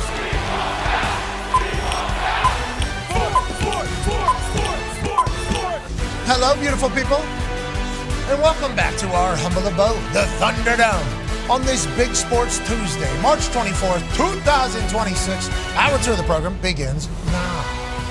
Sports are the greatest. We're so lucky we get a chance to chat about it every single day. We thank you for allowing us to do that. We have no idea why you watch, but we're certainly grateful you do. The Toxic Table is here at Boston Connor and at Ty Schmidt. Baseball is soon. I like the Miz. Yeah, he's the man, and he's also one of those guys very similar to Skeens, where it's like anytime he's pitching, it is appointment viewing because he throws so goddamn hard. And that slider we were talking about, the pitching ninja, I mean, he's throwing that 94 miles an hour.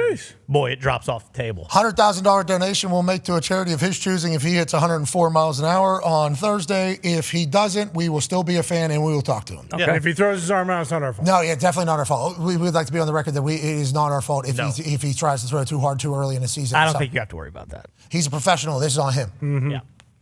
On that note, it's on us to give $100,000 to a charity of his choosing if he hits 104 miles an hour. What an electrifying start that would be. 2:05 in the afternoon, guys throwing 104 on opening day. Yes, Second please. game of the day. That's baseball, baby. That's right. Hey, we're doing the baseball, baby. Mm-hmm. How about him saying he has no idea what the strike zone is? Yeah.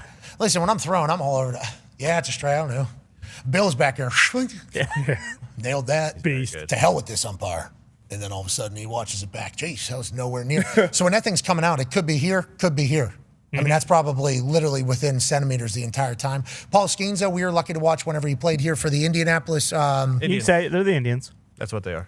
That's their choice. They're right downtown, the Indianapolis Indians. He was filling this place up. Obviously, we got a chance to watch him whenever he was at LSU. That kind of captivated the entire College World Series. This big monster, former Air Force guy, throwing gas. The Pittsburgh Pirates are about to draft him. He comes here to the Indianapolis Indians, which are the AAA affiliate for the Pittsburgh Pirates, fills it up. We get a chance to meet him. This dude's awesome, and he's seemingly locked in for baseball. Miz the same exact way. They have young stars that are embracing their sport. Hopefully, baseball is able to continue to run. Okay, 162 games is a long time. I don't know if my gas is going to remain full for baseball for 162 games. That's what I was going to say, the caveat, because you guys were talking about how awesome the World Baseball Classic is, and it was, but like, I wouldn't be expecting that type of atmosphere, that type of pageantry day one. Well, Jameis Winston is going to be there. We know he will hype it. We are happy that Jameis is there. College baseball player, too. One half of the Hammer, Dahn. Cowboys, AP. Tone is here. Tone, March Madness lines obviously are what they are. Baseball, what should we be betting on? Quick. I believe the answer is first five is what I've learned from the Hammer Dahn episode. Guppy and I like to do first five because you know who the starting pitcher is going to be, and you're basically betting on the starting pitcher. You never know what the bullpen availability is going to be to an exact science.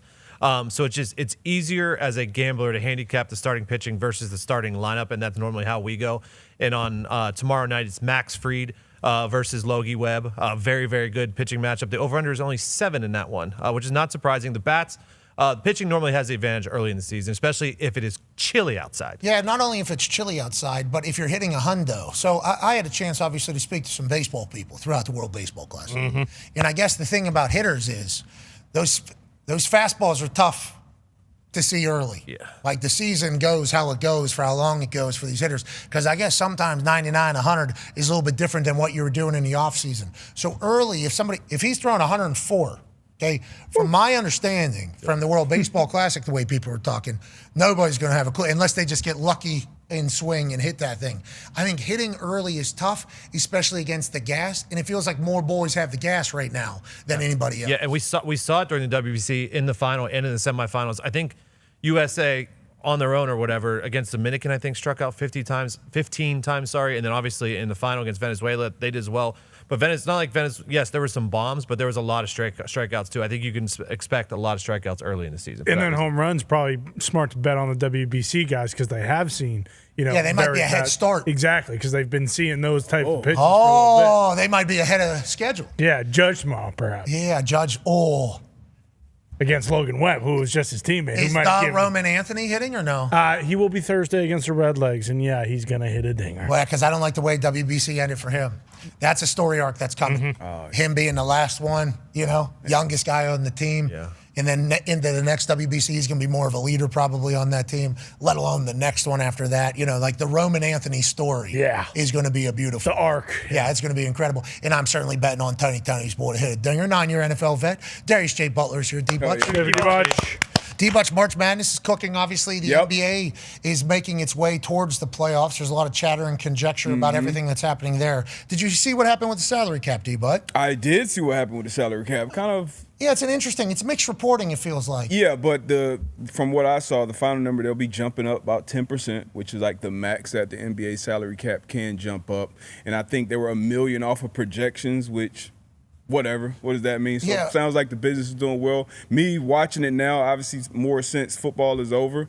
I think it's going to be a great playoffs, which is when I really tune in. But they got stars. The NBA got stars. We always talk about leagues and the star power, and they definitely have the star power, especially with the old guard kind of moving on, the Stephs, the KDs, the LeBrons kind of been in different areas of their career. Now you have Wemby's, Cade, Ant-Man, Joker's still in his prime. So Luka, obviously unbelievable. So it's a lot of big stars still on the big stage, so I can't wait for these playoffs to start. The $1 million under projected salary cap was an interesting way to see like the news about it. Because I was like, man, not good to be going under salary cap. Yeah. That's not good to be doing that. Then you see it jumped up like $11 million from this past year. It's like, that seems like a pretty healthy jump. I don't know. The NFL had a $20 million jump, and everybody's acting like it's the biggest in the history. So they go up 11 or 10 million. I forget what the exact number was. Good for the NBA, continuing to cash in. That Adam Silver NBA licensing deal that he got done with NBC and Amazon, and obviously ESPN still has some.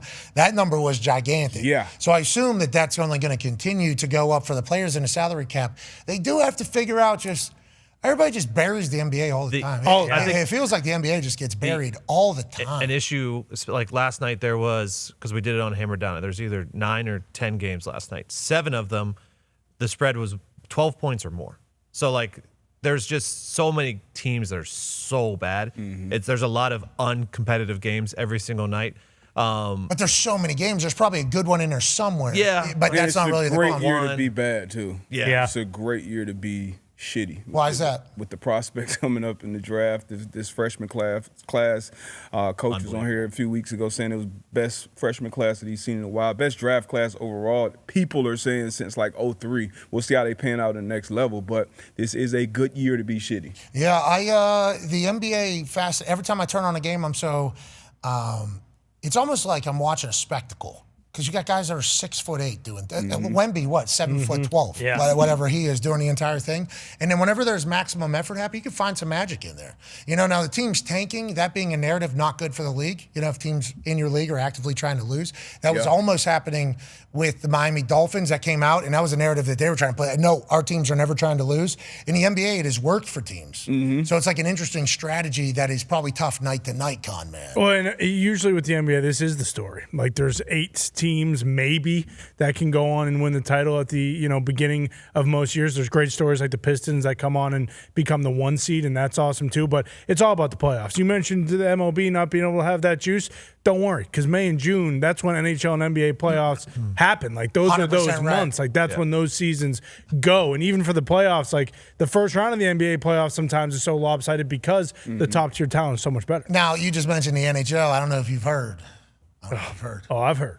Pittsburgh Penguins are winning the Lord Stanley Cup. They're rolling right now. Have you heard about that? Mm-hmm. Okay, good. I didn't know. I was just saying that to see if I mean, Crosby's back. I saw Gino Malkin score a goal like he was 24 years old. That's what I'm talking about. The standings, the East playoff race is the most absurd thing that there's 8 teams, I think, within 1 point in the East.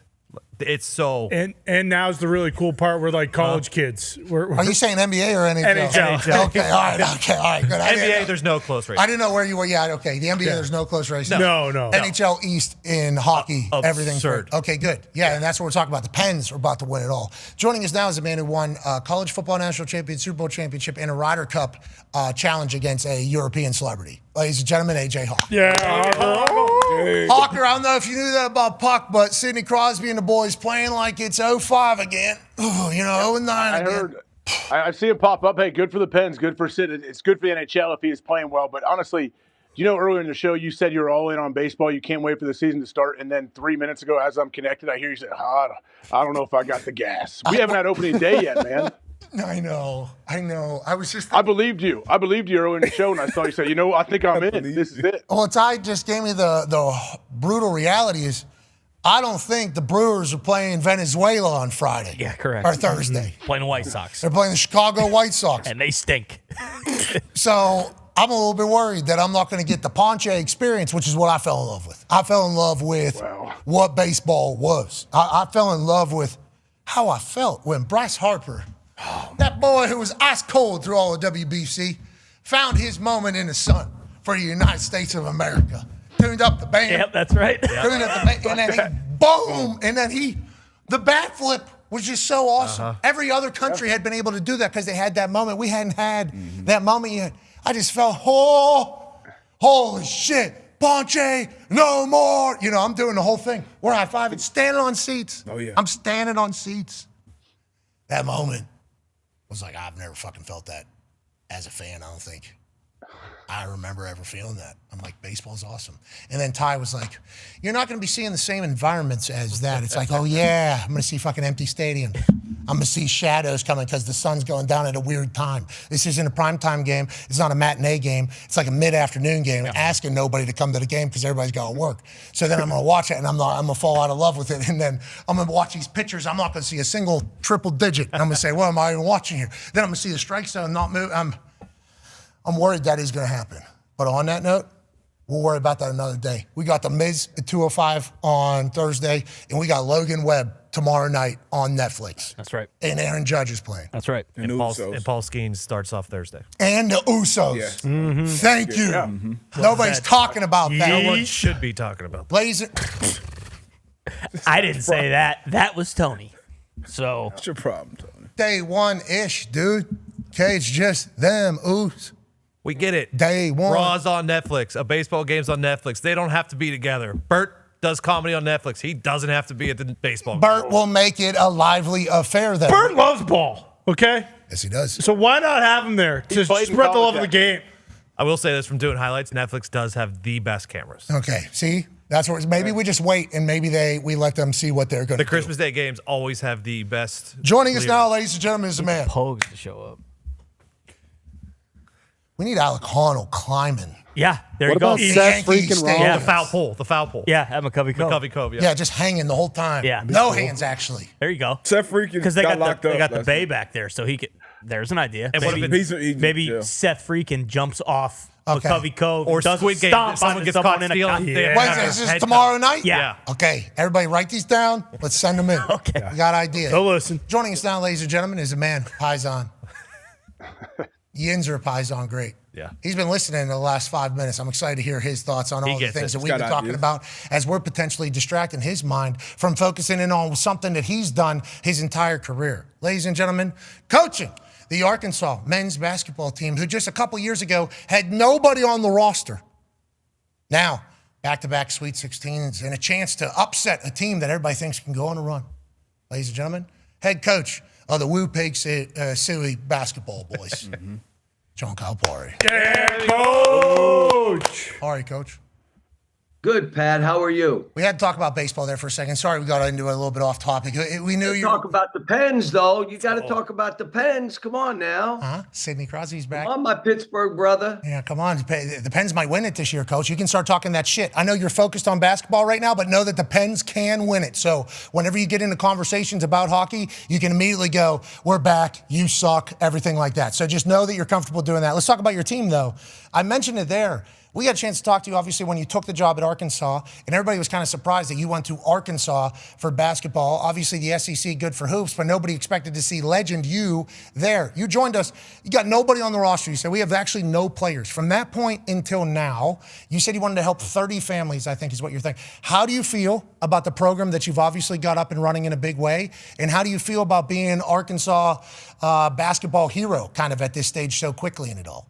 Well, I'm not a basketball hero there, but, Muss did a pretty good job now before he left. And, yeah, Coach Richardson, Coach Sutton, this place has had Hall of Famers coach there. And so you kind of stand on their shoulders. But we reworked the team.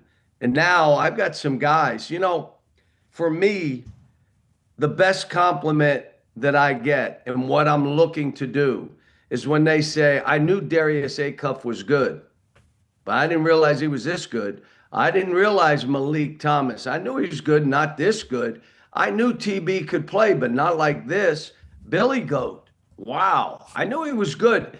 DJ, he impacts your winning as much as anybody, Coach. I love hearing it. Those are the things. Here we go with Leak. Okay, Leak now. Are you calling highlights? Yeah, I like this, Coach. I like you're calling highlights. I don't of the know. boys. I'm not even looking. I don't know what day it is. But let me just say this. I've had a ball. We've had a heck of a year. But look, the greatest thing doesn't matter what I've done in the past, what the team has done this season. You're not going to have the next game to make adjustments so we can win the next one. It's this game, and they are Arizona's really good. They deserve their ranking. They got all those wins. They're huge. They bully ball. They score it.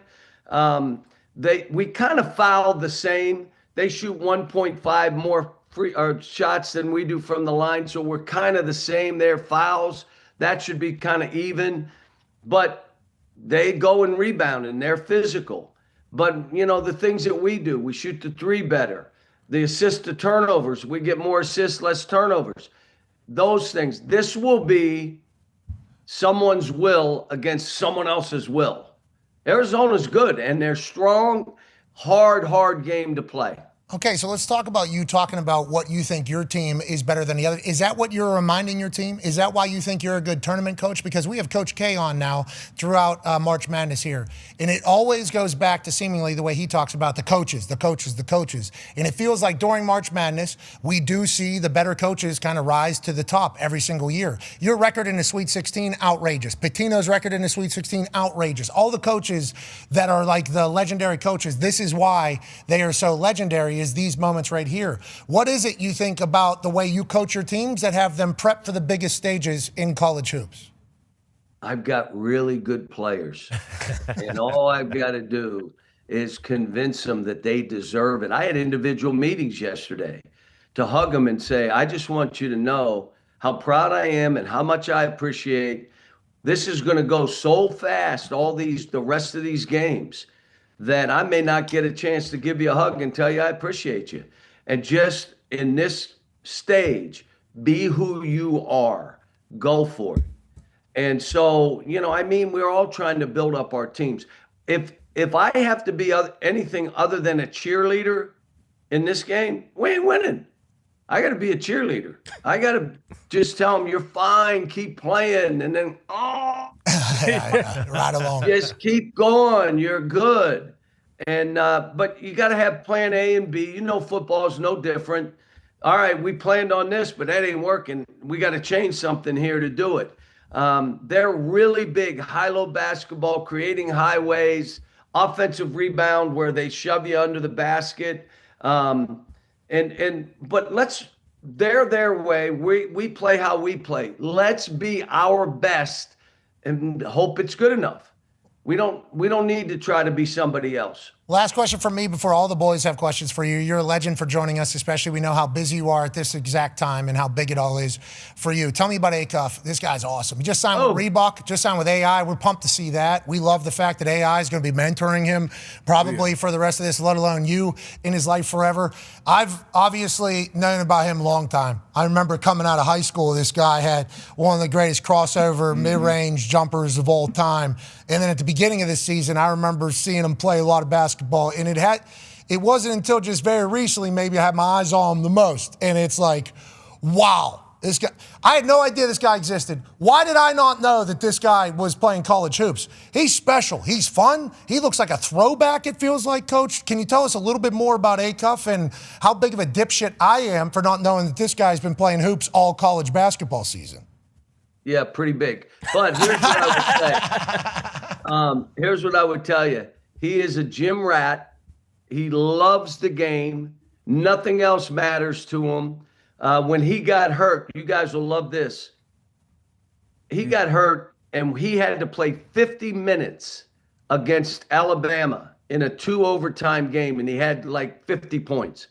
We got back, and I said, I'm not going to play you next game. You need to rest that ankle. He looked at me and said, we just lost. I'm playing. And he walked out of my office. So at the end of the year, I did the NBA load management before we played Missouri. He could have played, but I said, take it off. It's not mattering. Just get healed because we need you in our tournament and then the next one. And he's played outstanding. I didn't know if it was the right thing to do, but I felt it was. And he's responded. Here's what he's learning: how to lead, how to create for his teammates.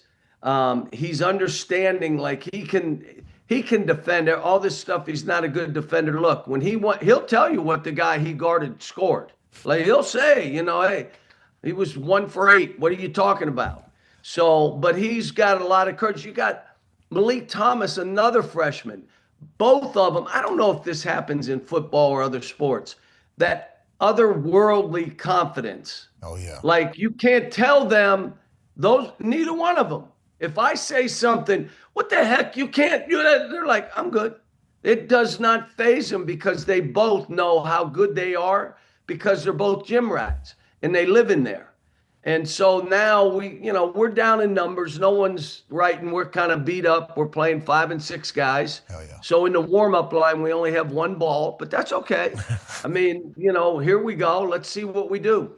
It's a long season. Obviously, this is the most important part. But we just mentioned Acuff and being special. Here's a Hembo stat. I don't know if you know this. Hembo, obviously, ESPN stats. I'm going to say God, but kind of guru. Mm-hmm. Acuff has scored 60 points, second most by an underclassman in his first 2 career NCAA tournament games, other than who? Steph Curry. Guy's pretty good. Pretty good company. I think that's worked out pretty good. I think that has worked out. And having a signature shoe with AI, who I coached when we were in Philadelphia, and I love him. He and I have stayed in touch. I got about 10 guys that have signature shoes, and I have them all in my office now. Yeah. We have 13 All-Stars, 2 MVPs, Check. $6 billion in salaries. I mean, and the guys I have on this team, Billy, they're going to be NBA players because they deserve to be. Now, they got the challenge of their lives with Arizona. Tommy's done an unbelievable job with his team. And so we're going in like, let's go. Let's see who we are. Probably have to make adjustments as the game unfolds because how they're going to play and, seeing what they'll do defensively to us because we're a good offensive team. We score 90 a game. And so they'll probably do some different things. We'll have to see. Okay, so let's talk about you having to manage different things. Go ahead, D-Bud. Yeah, so obviously this is March Madness in Arizona. It's all about that. But this is a little bit away from that. You just mentioned some of these great players that you've coached. How do you manage like a player chasing history? Because one of your former players, Bam, he just scored 83 in the NBA. And I heard you say, I've got 12 guys in the NBA who have scored 50 points. And all of them would say I held them back. So when the player's in that mode, like how do you balance if the game's in hand, do I let him chase his history or is it all about the win or resting or whatever it is? How do you balance that as a coach? You know what's crazy? That these kids will know they will do whatever it takes to win a game so we can survive. Last game, High Point was really good. Pat didn't watch the game because he was watching hockey or something. I watched it. The game was really a good game. And at the end, Billy, I know Darius made his shots, but the reason he could make those shots is Billy had 2 steals and 2 ridiculous rebounds, 1 block. And I said, where did it come from? He said, I just didn't want it to end that way. I mean, so I did whatever I had to do.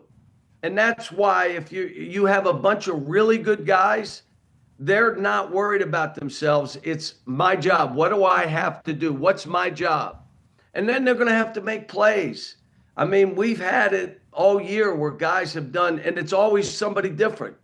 Trevin Brazil, somebody different. Malik Ewing has played terrific basketball, double-doubles as the season wound down. We were saying that. So we've all had different guys. Malik Sealy.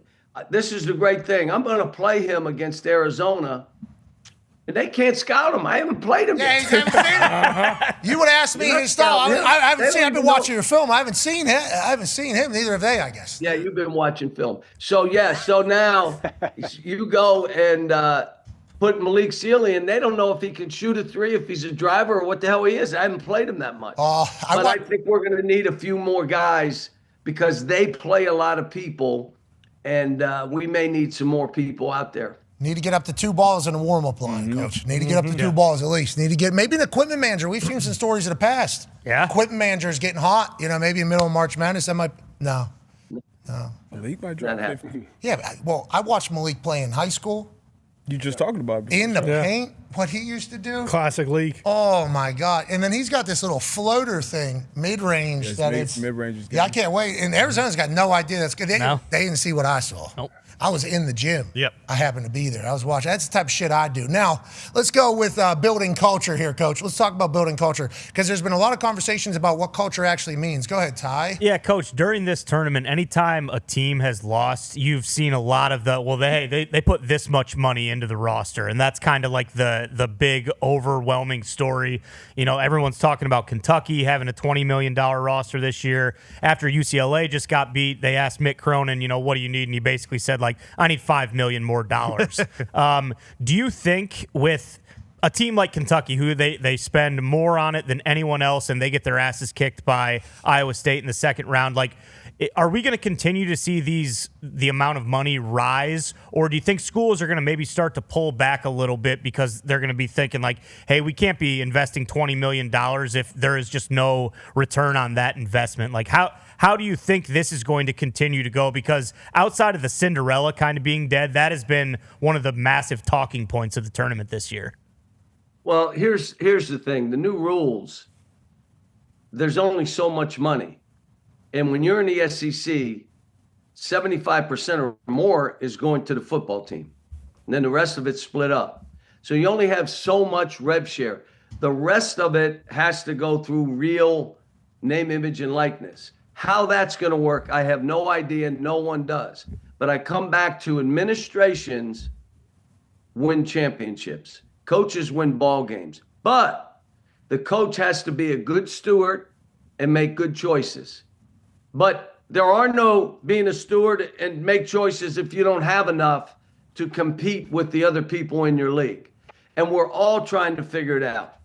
But it's, we haven't had that issue. I want to have 8 guys that are NIL guys so I can give them more. And they're all in the same realm. There's no one making $8 million and the other guy's making $800,000. Not on my team. I can't do it. I don't want to coach that way. I don't think it's fair. There have been guys that I'm offered this, and I said, well, you should go there. If you want to come with us, we've had 80 players drafted. We had 50 first-round draft picks. We've had, should I keep going, Pat? Yes. We had 6 12 million. guys that scored 50 in the NBA. We've had another 15 that scored 40 or more. We've had 13 All-Stars, 45 All-Star games. We've had, ready, 7 in one All-Star game. There are only 24. 7 of them played for us. And last year we had 6. So if it's all about money, you got to go. We're going to be fair. You're going to be well taken care of. But someone else may be more desperate and offer you more. Then go there.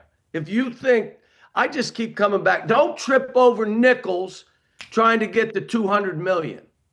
Does that make sense? Yeah, absolutely. People are making penny decisions whenever we're talking about, Benjamin's taking place here. Yeah, I understand. It happens in everywhere, brother. Yeah, it happens everywhere. And you should see the people that Did I say the guy's made $6 billion? Yeah. You said that earlier. I was trying to lead you back into it, but your fucking ass just kept going to 45 All-Stars. We had 7 in this. Yeah, I tried to get you to the real one. 6 billion, brother. That's where we want to head this train towards of hey, yeah, this is what I do stuff. Yeah. You're a legend, dude, in the game. That's what we learned whenever we got a chance to chat with you whenever you took the Arkansas job. It was like, I want to change 30 more families is how you described it. And that was like a crazy way to look at it. Like, I didn't expect, like, how many championships, championships will come if I take care of 30 more families. And it does feel like that is what your players say about you as well. And a lot of your players doing very well on TV right now. Feels like we got a good basketball IQ kind of happening everywhere. Yeah. On that note. They are smart. Yes. They are smart. It feels like. Let me tell you, we brought in 3 5-star players for next year. But right now, you're like, if a bunch of these guys get drafted, now I got to figure out, is any coming back? What are we doing in the portal? It's like normally when the season ends, my toes are in the water on the Jersey Shore. I can't do that anymore. The season ends. Okay, we got to rebuild our team. You heading to the Italian Bahamas, the Jersey Shore is my favorite thing that I've ever heard in my life. But on that whole note there, Tone has a question for you. Yeah, Coach. This is the second straight year, the second time ever that it's all major conference teams in the Sweet 16. And we've talked a lot about how, these mid-major guys, they perform really, really well. And then because of NIL, they go up to these major conference teams. Does that make the competition harder because all of the talent keeps rising to these teams? So I don't want to say there's like no cupcake games or whatever, but all of the major talent is now on all these major conference teams. Does that make it harder to win? It does, but here's the issue. We're letting 27 and 28-year-olds play in college basketball. If you want to be a pro, go pro. Mm-hmm. There should be an age limit, 25. We're letting kids transfer every year, every day. They can transfer 4 to 5 times. can't have that. And who it hurts the most are I couldn't have done what I did at UMass and probably not at Memphis in this environment. Probably couldn't have, because when you're hard on kids and you make it uncomfortable and you challenge them and you're truthful, they want to leave. I'm leaving. I'm out. So now you got to know, we got to do something. You want to transfer once without penalty. If the coach leaves, leave. That's fine. But after those transfers, you got to sit out a year. One, it helps them academically. They can't go to 4 different schools in 4 years and get a college degree. They can't. And if they're still in college, it means they're not pros. Or you'd be in the NBA. And so what I'm trying to say is, let's get some guardrail. I don't care what they make. Figure it out. Figure out what we're paying them. That's not a coach. But transferring, how about this one? Okay. These collectives, I'm throwing this out for your 10 million people or 20 million, however many you have. Wow, I like the way you talk about our shit like you talk about your own shit. I don't know if ours isn't real, but yours might be. Yours is real. Okay. But how about these collectives that are on campus? They can only be involved with current players who have been on campus a year. Then you can do whatever. I don't care how much you pay them, because that's like the Bird rules. The home team gets to pay more. So now the kid would stay. You can't be involved in recruiting. You can't be involved in the portal. You can't but the kid on campus who has established himself for a year and wants to stay, qualifies. Let those collectives pay them. Yeah, you can qualify for it. You can even put like a B or a C.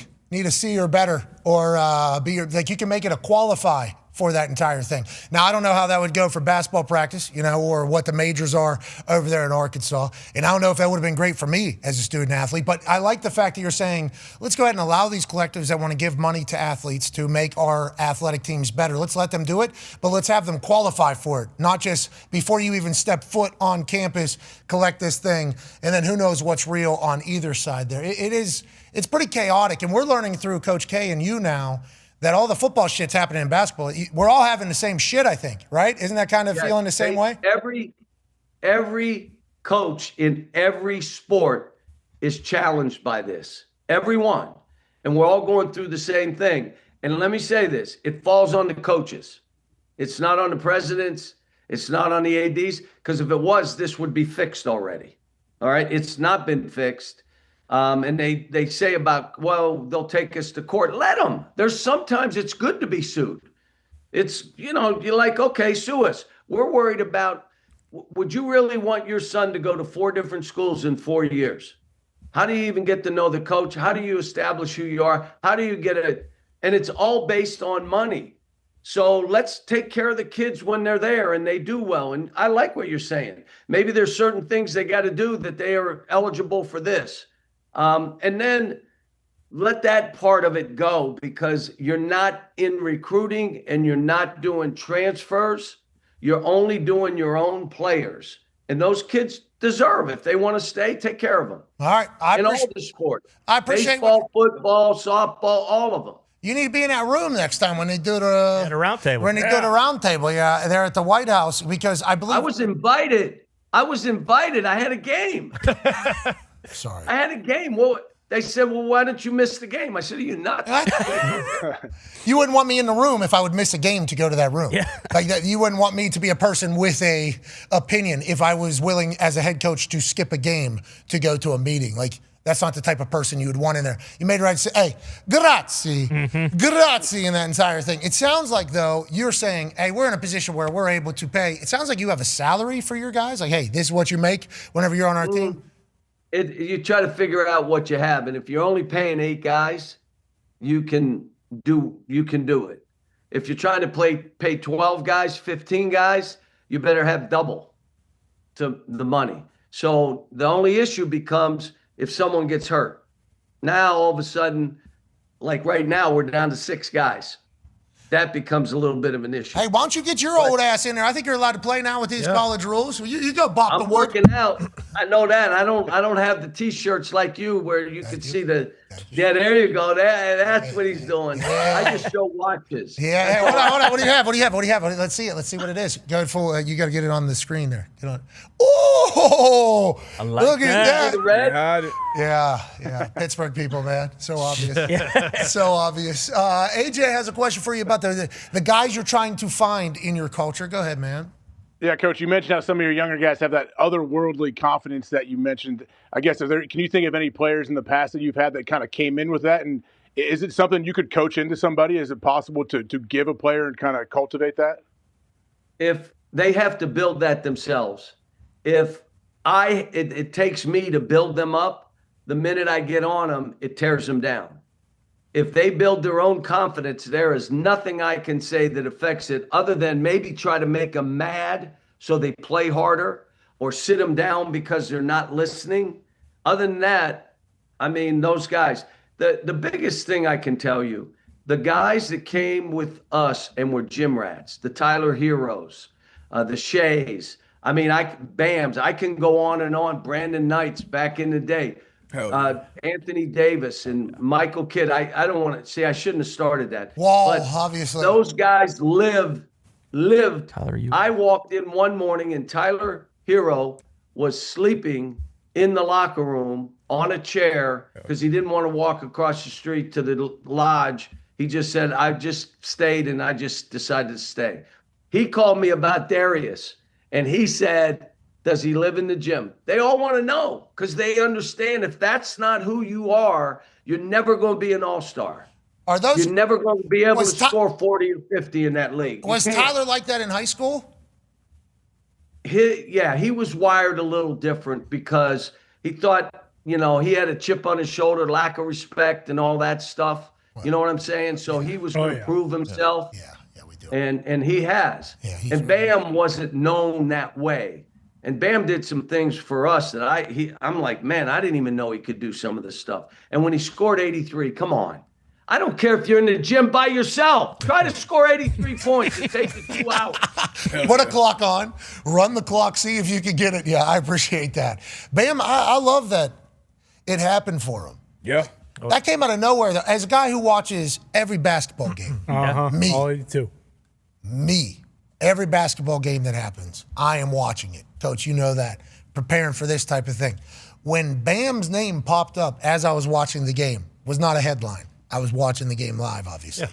But when the headline popped up and reminded me that had happened, I did not think Bam Adebayo's name would be the one with 83 points. And then it's like, well, he's the second guy ever scored 10,000 for the Miami Heat. I'm like, Bam's just been getting buckets down there in Miami forever. I guess that is what has been happening. And because it's not Celtics or because it's not LeBron, it's not really like storyline. Is that kind of how Bam's been down there? Yeah, he's been a very, very good player for Miami. He's represented Team USA multiple times. And if you ever hear stories about Heat players, they always mention Bam being a gym rat, kicking ass in one-on-one. So it was great for him to happen. And then if you know his story and his background, how he came up, you'll be even happier for him. So it was crazy to hear all the hate that came from it. Like, you have a game like that where he was doing that first quarter, the first half, the third quarter, before the other shit at the end of the game. Like, yeah, if you're going to go get 83, go get it. Yeah, who's his coach in college? Yeah, how about this one? I got to tell you, do you know the picture he has on his wall in his house? The trailer that he and his mother lived in. And it's big.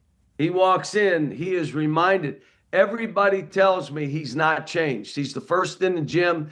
He's into it. That's what the Heat, that's their culture. If you're not that guy, you cannot be with the Heat. You don't fit. What a stud. Good for Bam. Hey, Bam, good for you, man. That's history. That's a real history. That's forever history there in that entirety. Good for him earning that. Okay, so let's talk, last question here, about your current team. Con Man has it for you. Yeah, Coach, when you look around the Sweet 16, and granted, you're locked in, you got Arizona, and I don't want to call you old because you look great and your hair is phenomenal, but there's a lot. You're Italian, of course, so it's going to last, but there's a lot of veteran coaches left. You know, Patino, Sampson, yourself, Izzo, Barry. Is it kind of cool seeing, as much as we've just talked about how college sports and college basketball has changed, that kind of the old firm is still holding strong and, carrying the torch? And when you look around at the other guys, too, do you see a new era of greatness? Shire, Hurley's kind of a in-betweener, the guy at Arizona. Like, there's kind of another era of great coaches coming up? Yeah, there are, and those guys I always say, you know, I'm giving my opinions, but you got to have some 40-year-olds giving their opinions of where they want this game to go. The guys that you mentioned all have respect for each other. Tommy Izzo and I have talked throughout the tournament. Mark Few and I have talked throughout the tournament. I mean, when you're talking that group of guys, you know, we all been through the same kind of stuff. We've all been fired. You know, we've all made it through. And we also are not afraid to hold kids accountable. We're not afraid to make kids uncomfortable. And, you know, just seeing what's going on, you know, we got Sean Miller here. I mean, what he's done in Texas, and now they're here in the Sweet 16. How about they win 2 here and he's in the Final Four? I mean, this is the greatest thing about this tournament.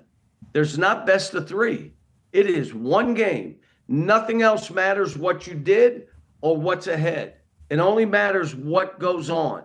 And like I said, we're playing a team in Arizona. Everybody knows they may be the best team in the country, but it's one game. Let's go play and see what happens. You're the best. We'll talk to you soon. Good luck the rest of the way. Thank you for taking time. You're the best, man. You are the man. I can't wait until you have a chance to put those toes in that Jersey beach over there, you know, and just really have yourself a day. I don't know what type of gabagool is coming through. I don't know what type of Fazoli's coming out, but I do. What? No Fazoli's. That's not true. They're lining the boardwalk. Yeah. Fazoli's and Buca de Beppo, baby. Guarantee he doesn't even know what that is. He lived in Kentucky and Arkansas. He knows what Fazoli's is for sure. For sure, yeah, he does. Yeah, exactly. Ladies and gentlemen, that's Coach Calipari. Grazie. He knows Fazoli's. Come on now. No, he doesn't. He's just laughing. He knows fast food Italian. Yes, sure. he does. Lived in fast food Italian. Guy had a corner table at Buca. What do you mean?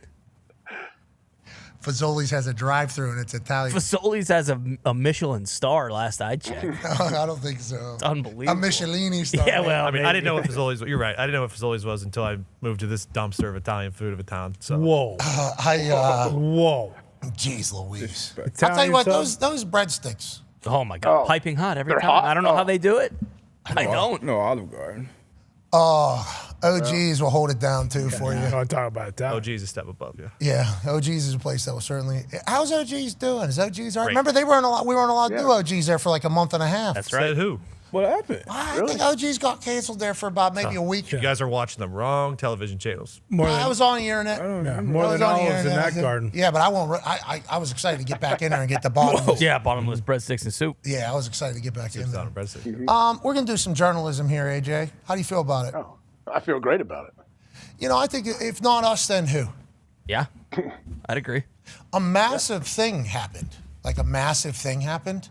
The NFLPA is the Players Association, the Players Union. Okay, for a long time, the Players Association, if you ask the Players Association, they'll show you a video of how important they are. Obviously, at one point, don't laugh, H. Please. Not, yeah. You've watched the same video I've watched. Anyone showing a video to show you how important they are, that's a tough watch, I think. Okay, so on that note, AJ, myself, many other like-minded people like us have had questions about said union for a long time. You know, there's just interesting decisions. You're never going to get everything right. Obviously, the NFL has billionaire lawyers that are negotiating on their end. The union's never going to be able to really keep up from a law talent perspective.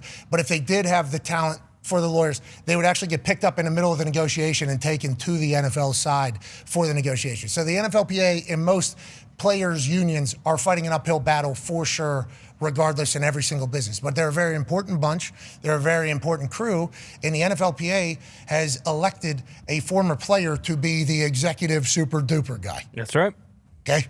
This guy sat as the super duper player guy, but there was never a player that was the super duper duper duper top. Okay, always ex-lawyer, always ex-CFO, something like that. And there's certainly been stories. I don't think anybody's been perfect in any players' union across any sport, which leads to a lot of like-minded people like us going like, I'm about sick of these people making decisions for me.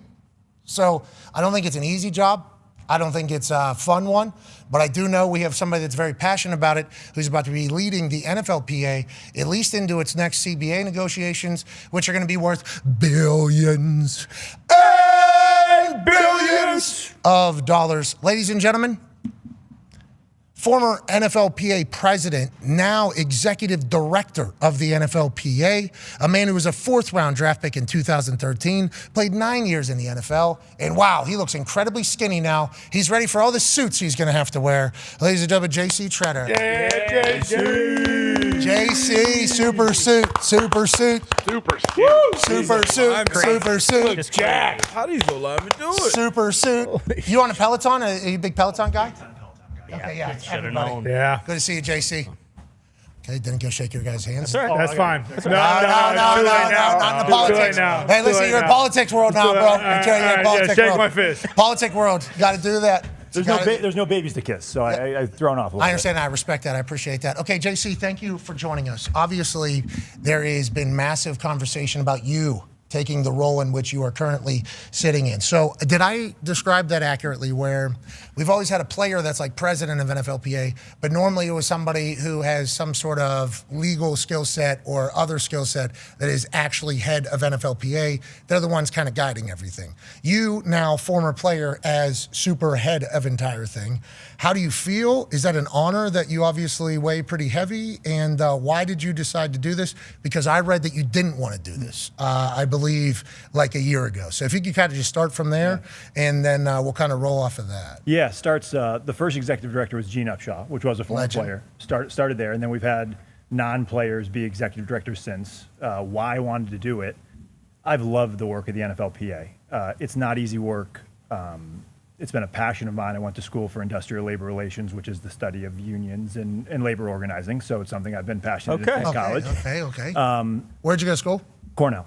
Okay. All right. So you would probably, if you weren't a former player, fall in line with a human that would get an interview for said job. Yeah, I say that my mom is probably the only mom of a football player that was disappointed I was drafted. She wanted me to go to law school, so it was a disappointment when I decided to play football instead of go to law school. Okay, so you are a suit in a football body. You can say that. I do like the super duper head guy. I might change the title to that. Okay, now we're brainstorming. Yeah. Now we're kind of brainstorming, but when it comes to what, I did say I didn't want the job at one point, and I did step away from the union last summer. And when I stepped away, it gave me time to reevaluate what I wanted. And as I took time away, it realized how much I really do love the job and love the mission and love the guys. And very few times you get to work for the good guys. And I think that's one thing we get to do. We get to work for the players that don't get everything they truly deserve. And that's something we want to fight for. And having the opportunity to come back and fight for that is something that's important to me. How many years did you work with the NFLPA before you stepped away? I was 4 years as president and then 9 months as chief strategy officer. So it was like 5 years-ish. And then you stepped away for how many months? 9 months. Okay, then you missed the game, said you want to get back into it. While that happens, we're also trying to figure out who the next super duper head guy is. Yeah. Okay, I assume players, how do you end up getting the role that you get? The executive committee does the vote. How do you end up getting the role over maybe somebody else who went to Cornell in labor relations that likes ball, was potentially wanting to get the gig, or any of the other candidates that were potentially qualified? Yeah, executive committee was the search committee, so they run the search. So it was a 9-month or 8-month search process. They hired Turnkey, which is an outside search firm that helps cultivate candidates and look through what's available out there. And I wasn't part of the search other than my 1/100th of it of being a candidate, but I applied. Sent in my information. They went through rounds of interviews, ended up bringing 3 finalists to the board, and that's every locker room votes in their board of player rep that is in charge of making decisions on behalf of their locker room. So we were in San Diego. We interviewed in front of them, asked tough questions, got to know all 3 finalists, and then they made their decision. I saw Mr. Jones, who had worked with the NFLPA for 18 years, I think. I did not know who he was, but it seems like a lot of people respect him. He talked to Pablo Torre, and it felt like there was a little bit of a negative reaction to you becoming the role that you have. I didn't listen to the entire thing, and Pablo Torre is going, by the way. He has courage to go. I mean, I think that's good for society is what people say. God bless him for that. But I did hear that there was, and read some of the headlines about the backlash, that was kind of happening with you getting in there. What do you think is the main mission on why people maybe don't like that you're in there? And has the history of the NFLPA been something that is changeable for future NFLPA? Yeah, you said Pablo's got the courage to go. I'd challenge him to have the courage to be right, which he hasn't been for a very long time. Okay, got it. So he's said a lot of things that factually just aren't true. kind of created this narrative. It was very difficult to go through. Jalen Reeves-Maben, our president, just released an article yesterday, kind of highlighted a lot of those fact and fiction issues. So I think there's been a lot of misinformation out there. And in the end, I wouldn't be in this job if what was said about me was true. It would be disqualifying. So being able to stand in front of those guys and talk about the issues and talk about what didn't happen and then move forward, right? Like, it's been a tough time for the union the last 8 months. Hasn't been great for anybody, been a difficult time. The guys are tired. They put in a ton of work to find the next ED. And now it's about moving forward. We got a huge issue coming up. We've got a CBA we're going to be fighting in the next 4 to 5 years. We have a ton of work to do to prepare for that. And now I think we're focused on moving forward and not looking back to the past. Congratulations on the mindset of moving forward. I'm excited to see what that looks like. Whenever you think about reasons that the NFLPA has maybe failed in the past, and then because you've been a part of 4 years, 9 months, you said you've been part of in there in boots on the ground, and obviously have felt the effects of other negotiations before as a player for 9 years in the NFL. When you've seen what the mistakes are of the previous NFLPAs, and obviously I think a lot of player unions have had downfalls or shortcomings. I think that's kind of a part of it all. You're battling against billionaire lawyers. What are the mistakes that have been made in the past, you think? And like, what does the future look like without those? And how can those happen? Do you have to... Is it a do you have to change the entire operation? Like, is that what you think you have to do? Like, how do you go about maybe having a different future than it was for however long it's been, whatever it's been? Yeah, I won't talk to it as like mistakes. I'll talk about it as opportunities. I like that. That's that. That's that shit. Yeah. That's that Gary V. Immediate positive reaction. I like that a lot. And I'll say one of them is the times we've been at our best is when we've been aligned and engaged and had players involved. And that's all players in our ecosystem. There's a reason I got on a plane and flew out here to come here on your show. Thank you. You were a topic of conversation in the meeting last week of how do we get people with big platforms who feel some type of way about the NFLPA back engaged. You with guys the know NFLPA. I hate the NFLPA. We do know that. There is a reason why we made it a point and talked about how do we get more people back involved and understand it. And I would love to understand the issues you have with the NFLPA. We're never going to be perfect. I'm never going to be perfect. But the only way we get together and move forward is if we all come back together. Because to your point, we're always going to be underfunded and understaffed compared to the NFL. Always going to be true. Never going to be bigger than they are. But what we do have is solidarity and connection and bringing people together. That's the only time we ever succeed. And we are the only body that can stand up to the NFL. So if you, which I think you do care about players, if you do care about them and want them to succeed and be better, we need you involved too. We need your voice at the table. All right, unbelievable. AJ, you were just happy. This is outrageous. We need you. We need you, man. The league needs you. I would love to be a part of, obviously, helping players. I am a huge supporter of former players having success and players having success across the board. It's just like there was just a lot of decisions being made. It felt like that were just like, I think these are bad. I think these are just bad decisions that are taking place. So I'd love to assist however possible. Now, on that note, is that the mantra going forward? What is like kind of the mantra under your leadership of what the NFLPA is like? Let's just set this up the best for players, ex-players, because that's a big talking point. Ex-players. It's like previous regimes of the NFLPA almost had, from what I heard directly being said, and then also other things, it was very much like, hey, this is our league now. They had their league at their time, But every player in there is going to be a retired player at some point. Like, nobody's going to play forever. I think Tom Brady tried it. He might still. Yeah, might go back. Blanda, I think. Yeah, George. Played till he was like 49 or something. Yep. So every player is going to be an ex-player at some point. And it felt like there was never any representation for ex-players through the NFLPA. Then I would go to the NFL and I'd say, hey, why don't you take care of the ex-players? Let's get an insurance commercial. Let's get ex-players some more insurance because obviously football with the physicality, insurance would be a good thing. NFL, you guys could do this easily. This would be a good thing and you look like good people because you're doing it, especially with everything you got going on. They said, oh, the NFLPA is normally the ones to take care of the ex-players. So I think there's just like fundamentally so many things that I've just disagreed with what the NFLPA has done. And it feels like you potentially have a chance to kind of restart it all. Is that how you feel? And what are the first couple steps to kind of doing a different NFLPA or a better NFLPA? Yeah, I hope the fact that I'm a former player helps with some of these issues, understanding what they've gone through. I'm a former player now. I've gone through that transition. I know what the body feels like after you step away. And then it's about making sure players lead the decisions and doing that through data. I'm a big data guy, big fan of data.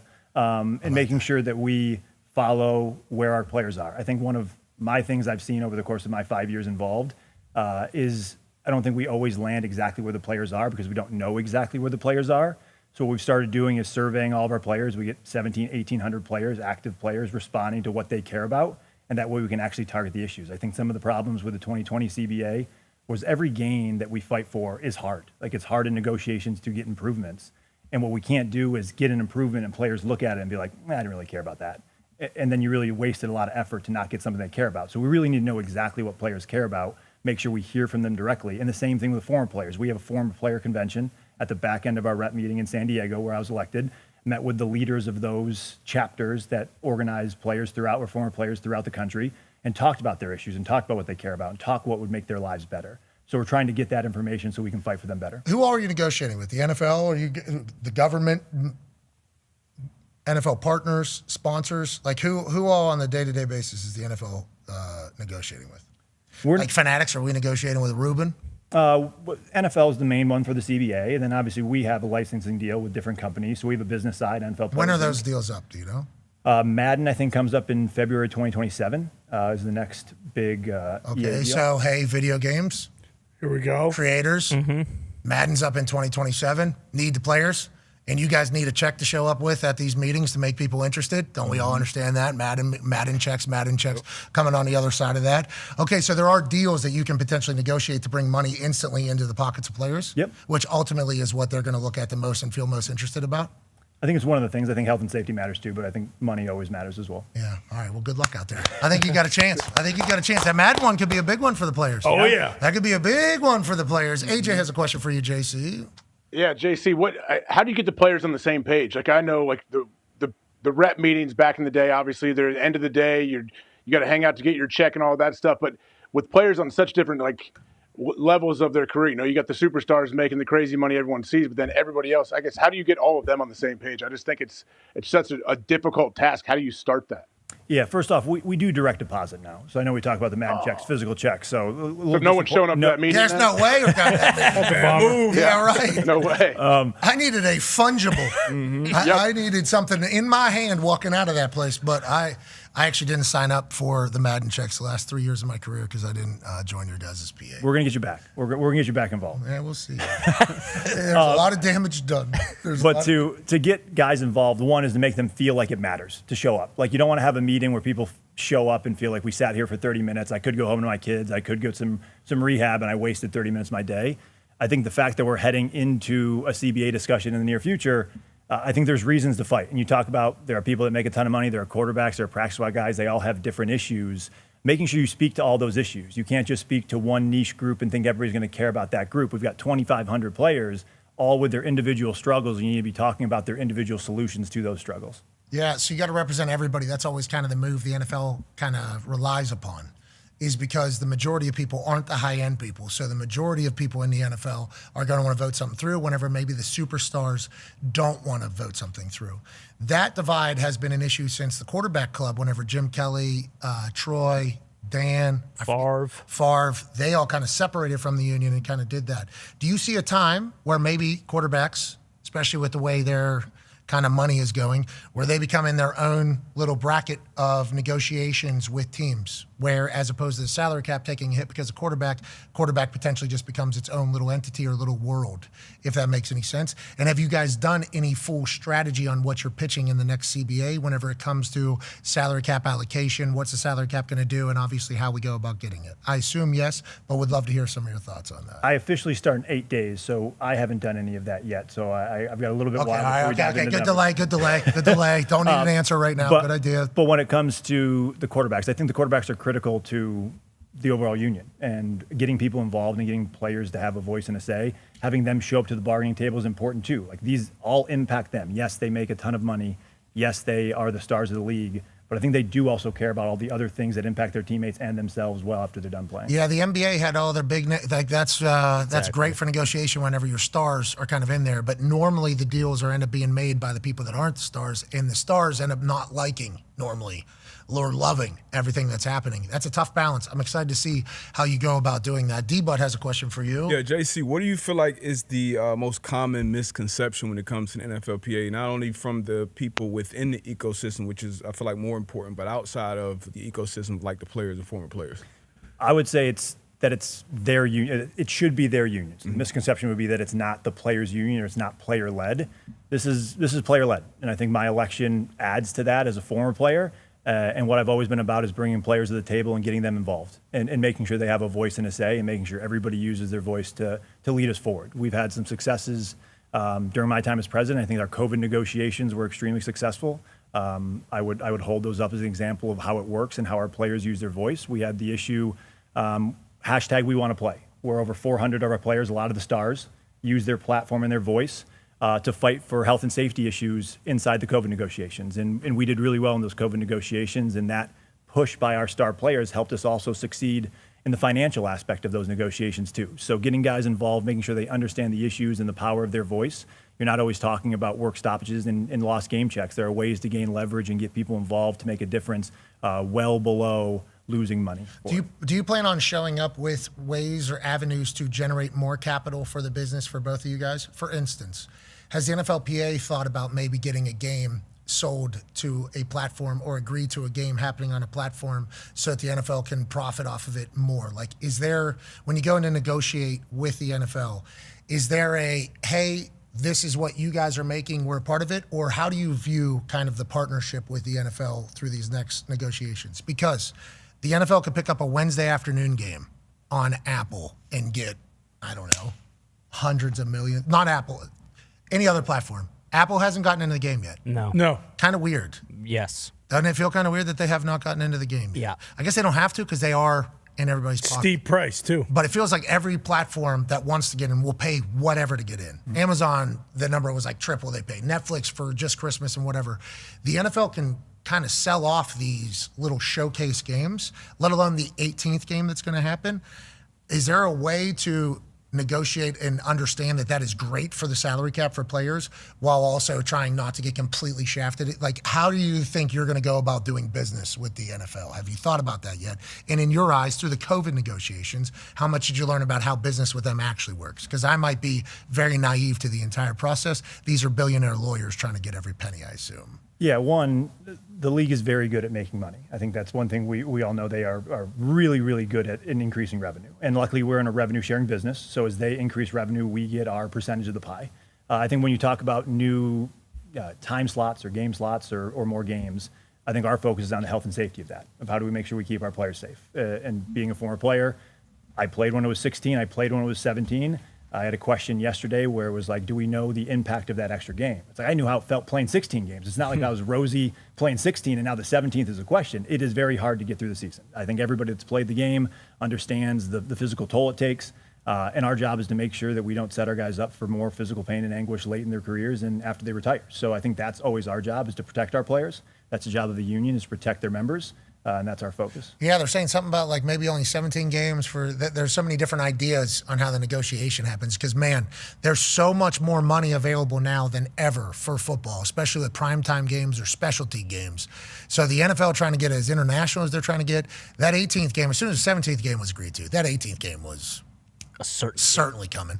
And then they're like, another bye week? Sure, yeah, okay, we'll add another week of primetime games. It's like, I think the amount of money is going to be absurd. I'm excited to see how you balance it all, genuinely, because we know, offensive linemen especially, I mean, Wednesdays, maybe they're back from a Sunday game, maybe. And by back, I mean like just walking around doing life, especially late in season. Thursday, some guys was their first day getting up, and then now everybody has a Thursday night football game, and it's like you kind of shoehorn that in there. But now it's like one of the most valuable assets the NFL has. You're going to have to balance a lot of shit, Cornell brain. I'm excited to see how that whole thing goes. Go ahead, Ty. Yeah, so just for you personally, and maybe this doesn't apply to you because you did major in this at Cornell and you obviously have an interest in it and you want to do it, but how do you not potentially like look at getting burned out? Because it feels like every single negotiation you're going to go through is going to be very contentious. Like the NFL is not just going to give anything up. How do you make sure you don't go into these and it's like an adversarial tone where you're almost like, hey, fuck these guys. We got to beat these guys, when you know in reality, like they're your partners and you kind of need them to succeed. Like, what is that like? Because I imagine this is a incredibly stressful and hard job to do. Yeah, I think first off, you're right. Like, you got two partners and you're locked together, right? They can't go get another union to deal with, and we can't go get different management. So we're locked in as partners going forward.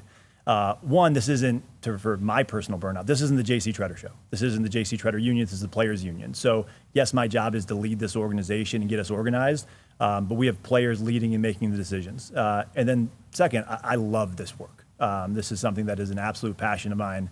I am someone who says I don't really want a work-life balance, where if I love my work so much, it's not really work, and I enjoy doing it, all hours of the day, and that's how I feel about this work. It's why I wanted to come back. And then it comes to those negotiations. Each negotiation is different. Sometimes things are collaborative, and you work forward through the issues, and you don't need to fight about it, and you come to a good conclusion.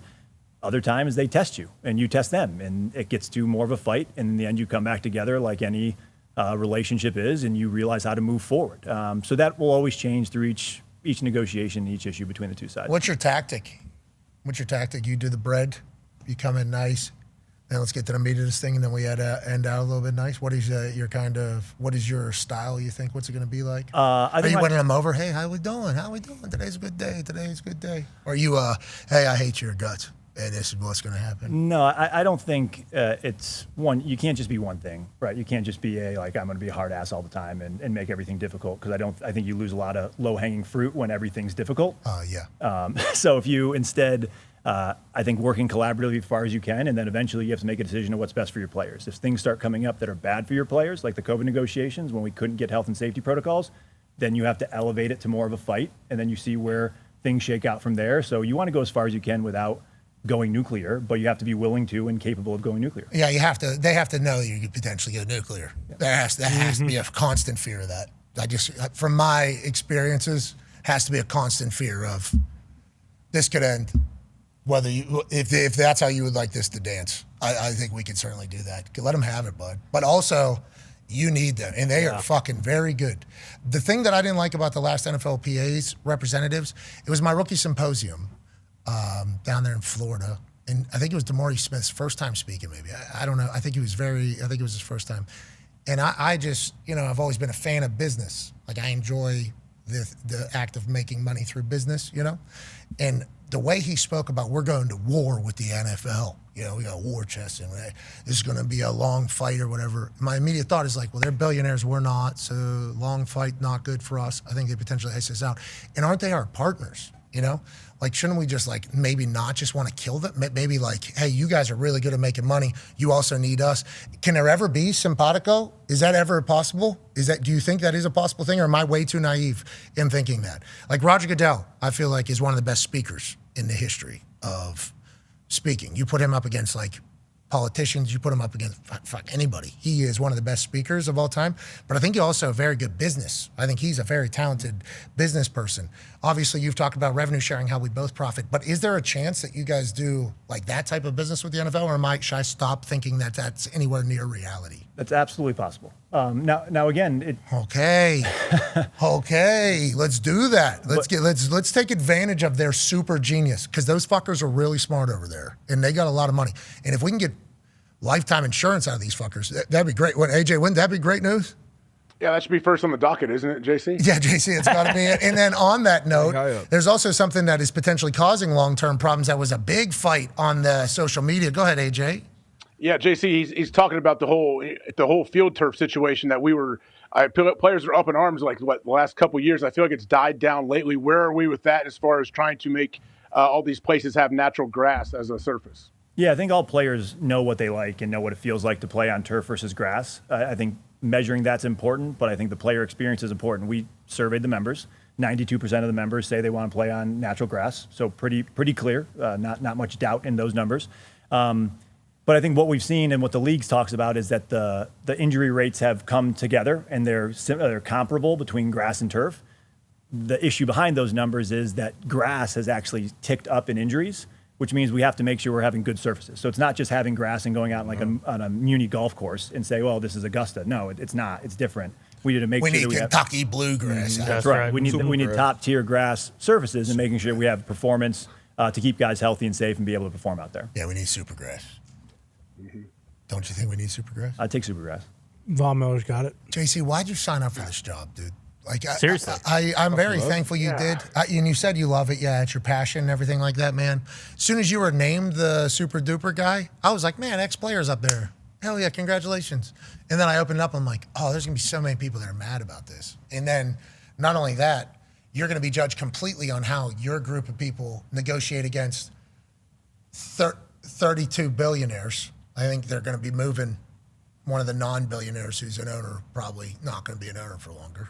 So we're going to assume these are the richest people on earth getting into the NFL, and you're going to have to negotiate against them, and you're going to be judged on how that negotiation goes for the rest of your life.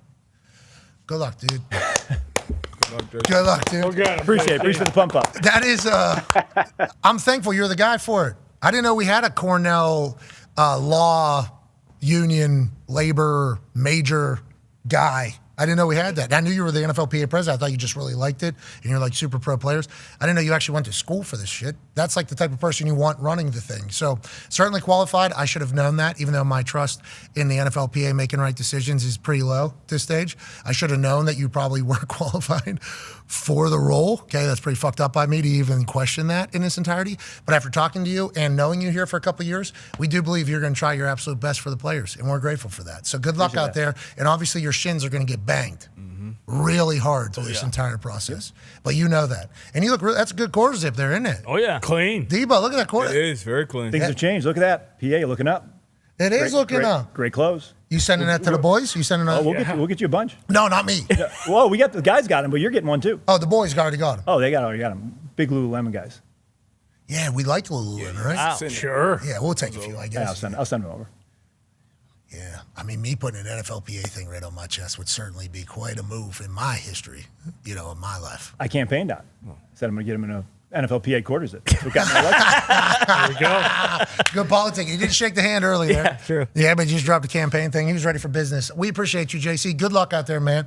And hopefully you and Pablo, can maybe get together, because it feels like, and it sounded like maybe not, but maybe at some point, so that we can all get the betterment for our players, which would be good in the end. And I think that's all we're all hoping for. Absolutely. So good luck out there. I appreciate you, man. Appreciate it. All right, we're going to take a break. On the other side, we'll wrap up today's sporting events. Tone, anything you say live from Hammer? Dahn. I'm all in on the PA. Hell yeah. All right. You selling merch? You got a mark over there. Yep, that's all it took. Maybe you should start thinking about selling merch. Talk about making money. Talk about driving revenue. Foxy just said, hey, what about the report cards? Obviously, you can't just, once, as a person who has gone through a few negotiations, and I'm not going to act like I went to Cornell or I'm a super genius, but once I heard the NFL come out and say, report cards, yeah, you're disparaging our entire company. Yeah, right, that's breach. You cannot just be putting out how terrible our businesses are. As soon as I heard them say that, it felt like they were going to take it very seriously, especially if they start saying like, hey, this is in the contract, this is breach, there's some shit that we could potentially follow up with this. When they start putting that phrasing out, I thought the report cards were in some trouble. And then, lo and behold, those report cards slithered their way to a reporter and they got out. How do you think that whole thing is going to go? Honestly, because I think public announcement is the only way to pressure some people into changing anything. I do think that is a factual thing, but I assume they feel very strong about the disparagement argument that those can potentially be for the shitty-ass buildings and shitty-ass facilities that we don't want in the league, by the way. Nobody wants in the league. How do you kind of navigate that while actually applying a bit of pressure so there's actual change, but also they're going to hold that shit over your head pretty heavily, I think, from what it sounded like. Yeah, we got to make sure our guys know what's going on. I think that's been one of the important things about report cards is making sure that guys know where they're going. I talked to one guy who signed with a team, and I asked, did you know it was going to be like it was? And he was like, I had no idea until I showed up. I regretted I signed that contract before. So making sure our guys have their decisions. And then, again, we're not allowed to release it publicly. That's been decided. But we're going to make sure our guys have the information. Yeah, you're right. Hey, journalists do journalist stuff. That's right. That's why they're journalists. Just be right. Let's get to a break. He was pretty pumped up about you saying Just be right. Good luck out there. We're pulling for you, man. Appreciate it. I mean, the owners of these NFL teams are only getting richer, So that means who's coming alongside those people are just richer lawyers, right? Yeah. Come on, dude. Do it. Maybe bring some beers in there. Maybe lighten, Yeah. Maybe get some beers. Play some music. Let's get some of the guys, tell some stories out there. Let's get some laughs. Let's get some big pops in there. Let's let them get comfortable with us. Understand we need to do business together. We need each other here. I'm sure those lawyers are beer with the boys type of guys. Yeah, definitely. Put that beer in front of them. The first thing they'll do, snag that thing up and just put a little alcohol in their body. That'll clarify some things. We need to get in the room with those people. Good luck, dude. Appreciate it. I don't know if you can just booze them up. I don't know if that'll work. I don't know if you can try it until you try it. You know? Could you imagine they walk into the first negotiation with him? There's a fucking keg in the back corner. Who's thirsty? Fucking, he got Garth Brooks in the corner. Playing the guitar. Welcome to me. We want to lighten low a little bit. That'd be great. Set the tone. Precedent. Lawyers come in. This is unprofessional. But they have to work with you. Have to. We're all we got. Yeah. Oh, actually, Con has a quick question on that note. Yeah, the biggest thing, too, with the fields is the refs. Right now, the referee kind of standoff. I don't know where the NFLPA with the referee PA is, but the referee PA deal we found out is like the greatest deal ever. They don't have to answer to anybody, and if someone says, you guys stink, they basically tell you to fuck off. Like, where does that stand? Because if replacement refs happen, that's going to be a nightmare. And then what's the deal with the microchip? We're about to start baseball, and they're bringing in AI, ABS. Like, why aren't we working with that in the NFL? Yeah, what's going on? Figure it out. Deep question there. Save that one for the last one of the day. One, refs union. I'm going to talk to the refs union. I can talk to Roger too. I got an understanding what's going on, so I don't have any background information on what's going on in their negotiations. So that'll take time. And then the technology. I think they did some of the microchip for the first down, right? Hasn't moved. Preseason, yeah. Yeah, so we'll see how that shakes out and how it works. But I have no updates on that. Again, day -8 in the job. Still have 8 days. How about the ref stuff? Will the players be involved in that, or is that strictly NFL ref stuff? That's their own union. They have their own union, their own representation. Now, again, we support unions getting what they deserve. Like, we want to make sure the refs get taken care of and treated fairly. I think we stand with all the other unions that are fighting in collective bargaining. So we would love to help them in any way possible. What about the Longshore Union? You remember them? Oh, yeah. Jimmy Hoffa. No. No, that was a truck, I believe. I know. I'm saying union figures. Okay. They got it done.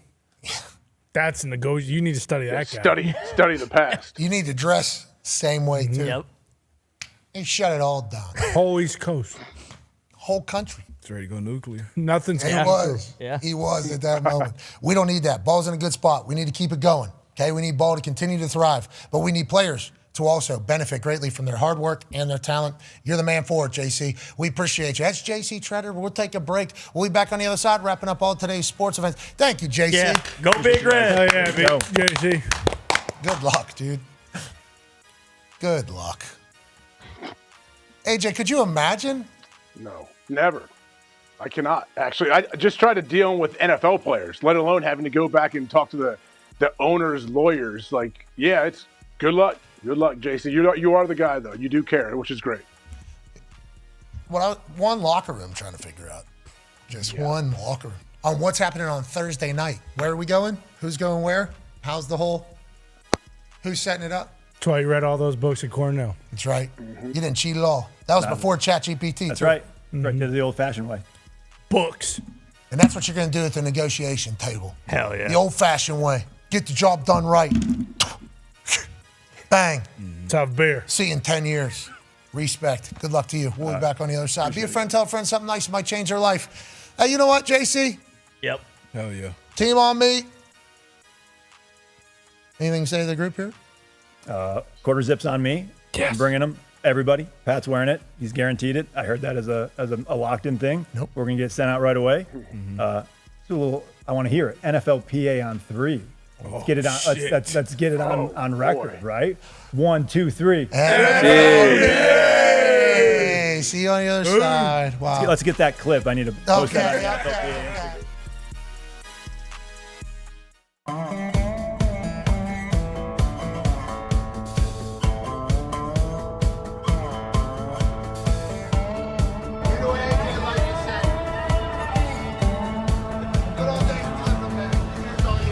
AJ always like to say the good old days we're living them, this breathless stress, God bless. We killing them, perspectives a necessity. These days especially, so if you wait, you should take some time to live a pleasantry. 12 teams counting down to 1. We're trying to find a national champion, and it starts right here in Norman with the Boomer! Hey, look at that fucking belt buckle. That's a little small. Who's that? Who's that, Mike? That's George Strait. Don't you fucking forget it. Oklahoma's the last team standing! I hear you wild fucking maniacs going crazy. You deserve what you earn in this life. You'll get burned, the world turns, you'll be fine. Don't concern with the hurt, feel divine. You'll emerge as the pure Dylan shrine. Universe isn't first, it's on time. You live yours, I live mine, no cosign. $1.5 million. Yeah, Malachi Tony's an explosive play waiting to happen. Malachi Tony outside, touchdown, Miami. Barcelona shotgun, looking to his left. Sweet. Fitzgerald with his second pick of the game.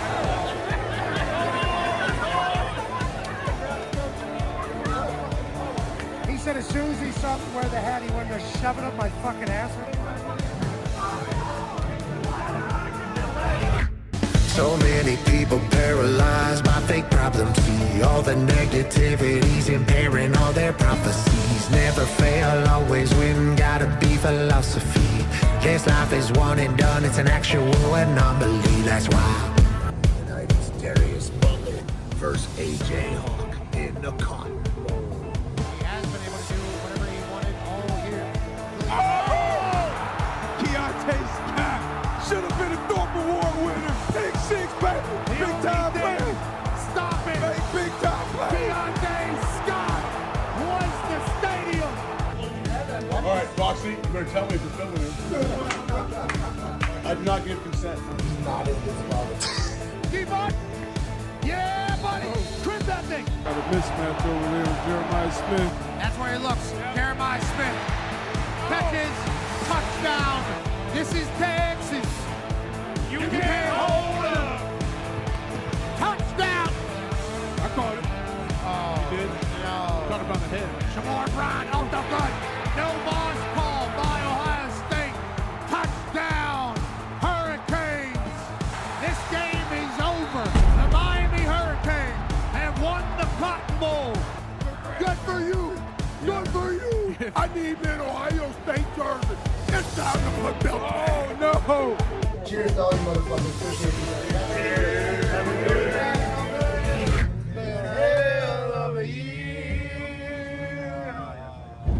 Happy New Year's. Happy New Year's. Happy New Year's. Happy New Year's, boys. Hey, it's been a hell of a year.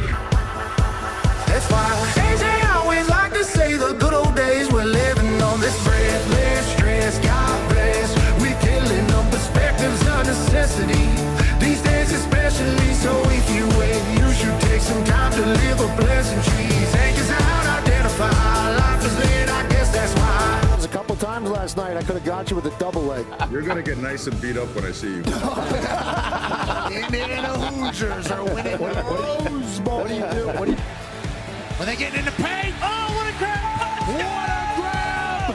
Unbelievable. What a start for IU. Indiana's going to be up by 10 points against Alabama. Breaks a tackle, breaks two balls. Jump ball. Touchdown. Omar Cooper Jr. Elijah Surratt. Touchdown in the corner. Touchdown. Hoosiers. Walk down the IU bench, saw Mendoza. Job well done, buddy. And then we happen to run into Sid. Hey, good to see you. Good to see you. There's some things that USA has that nobody else does. College football is one of them. And a B-2 stealth bomber is another. Greatest country on earth, no questions asked. I just got a red, white boner. I think I got a little freedom erection happening as well. Indiana Hoosiers, dude. Fucking different in the Big Ten, baby. Yeah! That's why AJ always like to say the good old days we're living on this breathless stress. God bless. We killing them perspectives of necessity. These days especially, so if you wait, you should take some time to live a pleasant dream. Legends everywhere. Ray Lewis just stopped by. And then Calais Campbell's walking by. This is what it is. Give me the Miami Hurricanes. Lacey being MVP tonight as he pops one open for an all-miss tunnel. Potentially last play before a 2-minute timeout. He takes a shot to Marion, who's wide ass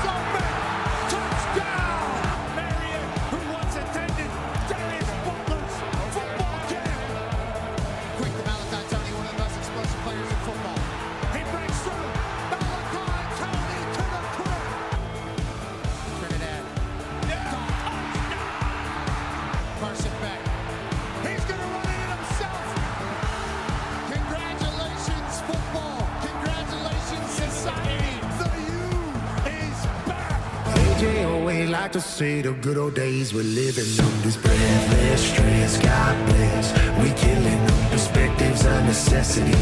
These days especially, so if you wait, you should take some time to live a pleasant truth. Double leg at the natty. It's coming. Double leg at the... I'll crush you, brother. Shotgun.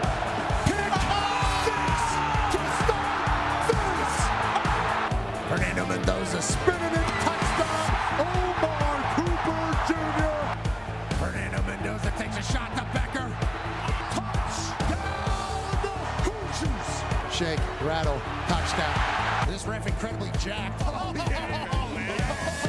Indiana Hoosiers are going to national championship. So many people paralyzed by fake problems. See all the negativities impairing all their prophecies. Never fail, always win, gotta be philosophy. This life is one and done, it's an actual anomaly. That's why.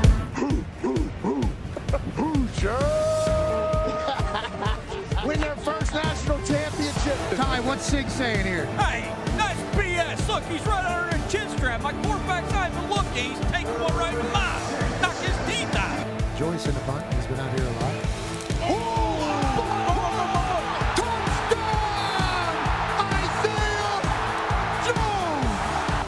Fernando keeps it himself.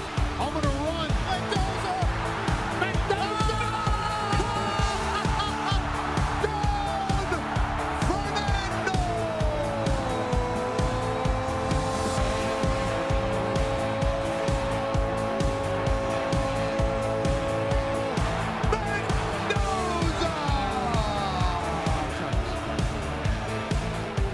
Carson back to Malachi Tony.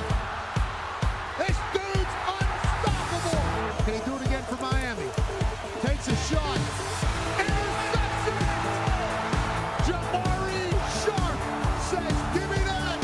And the Hoosiers of Indiana are your national champions in football.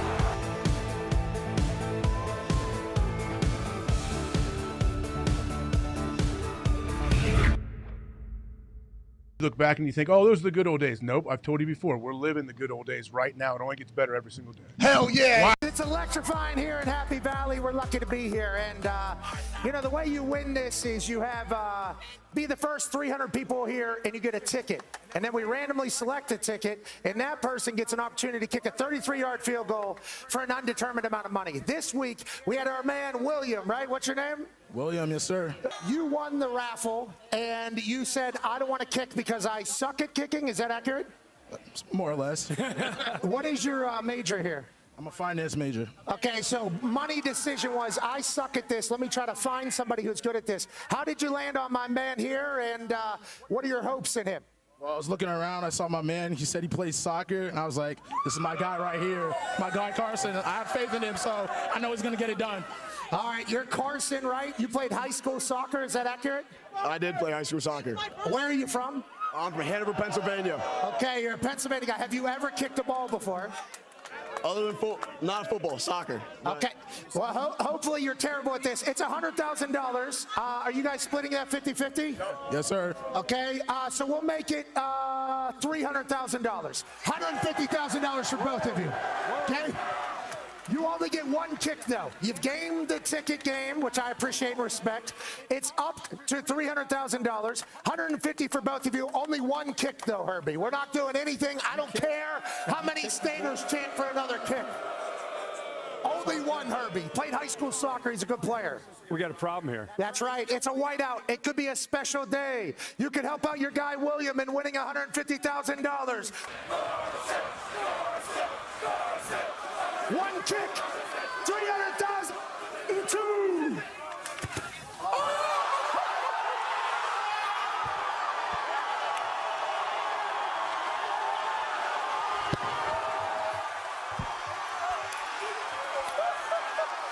You got them.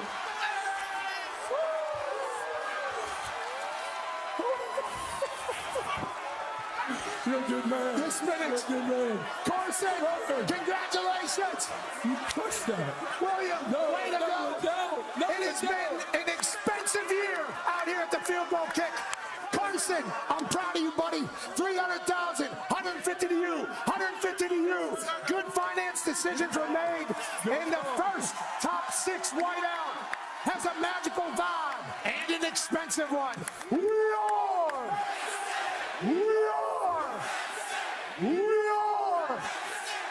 Thank you. Goodbye. I think that might, maybe they should have turned that around and said thank you to Pat. Hey, Why? let's go. This show stinks, and the fact that you listen, we are very, very thankful for it. McAfee on the line with a gorgeous assist. The all-time leading tackler for the Green Bay Packers. You pig! Damn it! Your friend tell a friend something nice could change their life.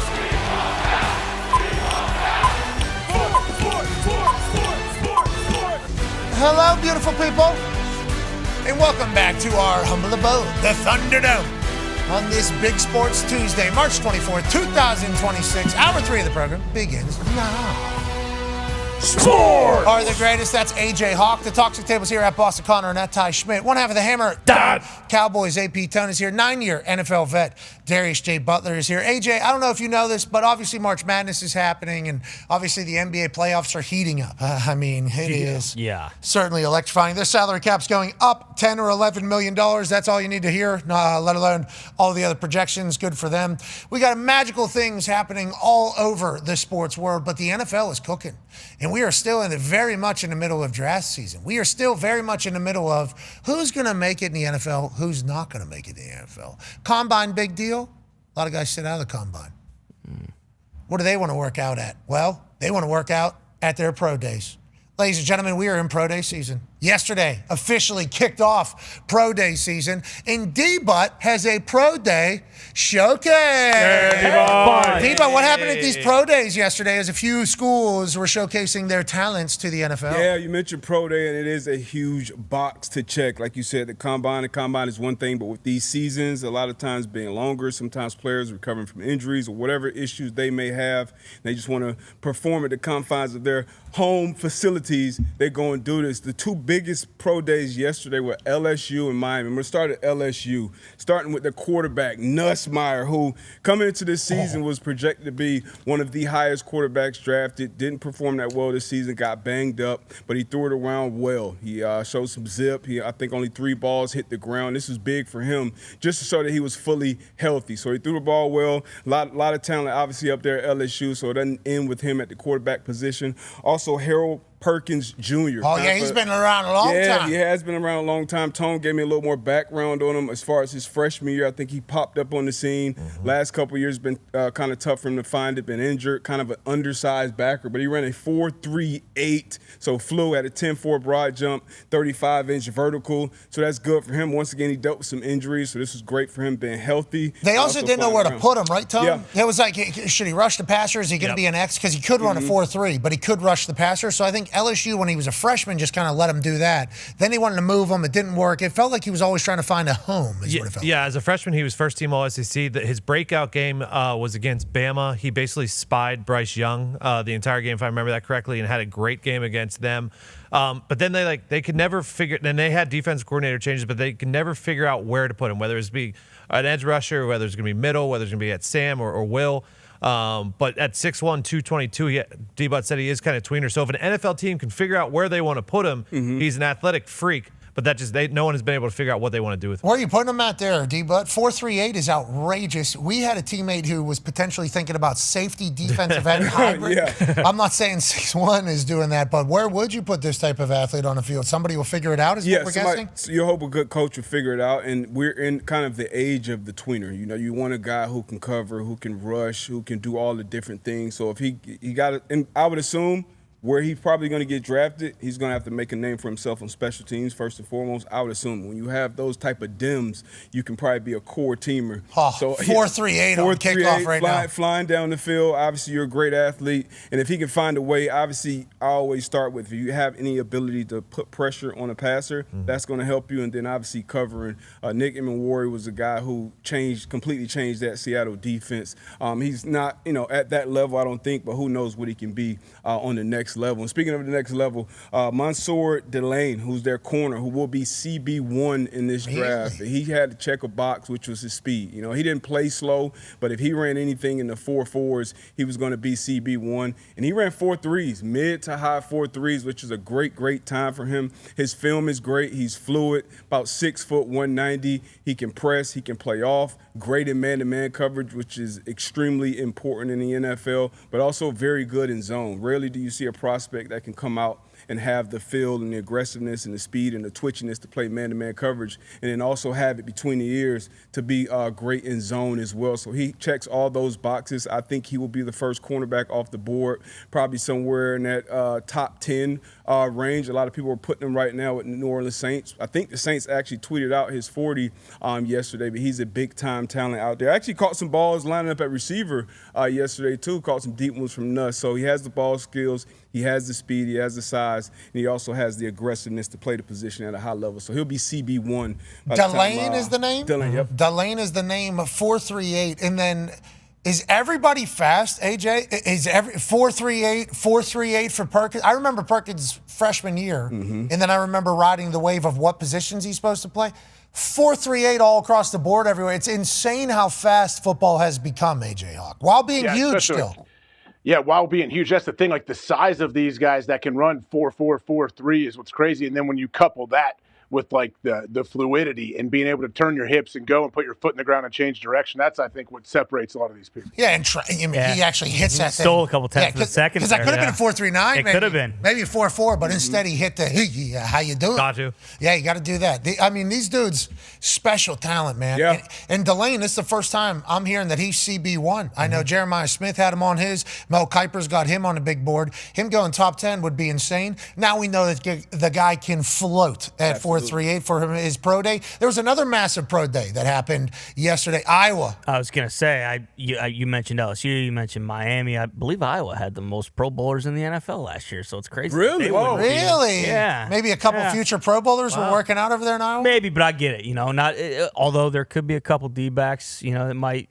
I might have to get that taped to you. I don't think they really posted anything. Couple just pictures. You know, it's kind of Iowa, just gritty. You know, don't have a social. We don't need the video bullshit. You got every team had front office personnel there, but but yeah, mostly lineman type stuff. So I could see why D-Butt maybe wasn't as okay. Well, shout out to Iowa because we saw some lineman shit happening down in South Florida yesterday. We got some problems in Miami. Absolutely, the national champ, the runner-ups, obviously made it to the national championship down there. University of Miami. A lot of people put on the show, but it starts up front with the talent. Ruben Bain Jr., Akeem Messidor, and Blay as well. But Bain Jr. and Messidor probably both be first-round picks. I think Bain will go first. He has all the twitchiness. He has the explosiveness. A lot of talks were about how his arms measure at the combine, which we saw him play. A lot of us saw him warm up as well with JC Tretter coaching him up pre-game. The way he bends around edges, the way he uses his hands, how violent he is on contact, which you saw on those sled drills. Those are the things that will make him be a top-tier talent, I believe, on the next level. So I think he'll be somewhere in that top 15, top half of the first round, and then Messidor maybe in that second half of the first round. And those are two guys that were expected to perform well and expected to be first rounders coming into that pro day. I think the biggest winner out of Miami was Keontae Scott, their slot defender. Now, he's projected as a safety. He could be a slot corner. That's where I see him playing. I didn't expect this time. The first times we saw were like in the 4.2s. I believe it came out like the 4 in the mid 4.3s, which is still a great time. He had a good vertical as well. But watching him play, he can move. He's great in space. He's great overfield tackling. He's a great blitzer. And the best play, I think, that from our whole run as college football players that we had a chance to call was against Ohio State. Actually, just take a look. He's been able to do whatever he wanted all year. I'll holler at you.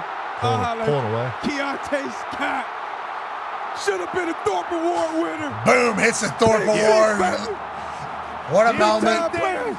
Stop it. Big time play. Keontae Scott was the stadium. The Miami Hurricanes up 13-zip in the Cotton Bowl. Jim Thorpe Award should be winner. Jumps the route and cribs that thing. What a moment, dude. Yeah. That was so much fun to watch that Miami team. Yeah. He was sick, hitting the Thorpe Award. We should have known in real time. But it was on the other side of the Yeah, it was tough. Hard to tell. We couldn't see it at the time. But he obviously is showcase. Is everybody fast? Yeah. Did anybody have a bad combine or a bad pro day? One guy, but mostly interviews. Mekhi Lemon, I believe a lot of people said didn't have a great day. But hey, I would love him at 31 in New England. Of course, okay? of course. Be there. But it does feel like when it comes to on-field stuff, everything we've seen from everybody, like the combine, everybody was faster than expected. Yeah. These pro days yesterday, they just started, and my algo became, Bain, Mesidor, and Filet, them hitting that sled. Yeah. The guy who went last, Filet went last. It was like, that's a tough spot to be in after what that's a demolishing of the sled right Very violent. Okay, like obviously you've seen the sled drill before. This is very standard operating procedure, but there's levels to this shit.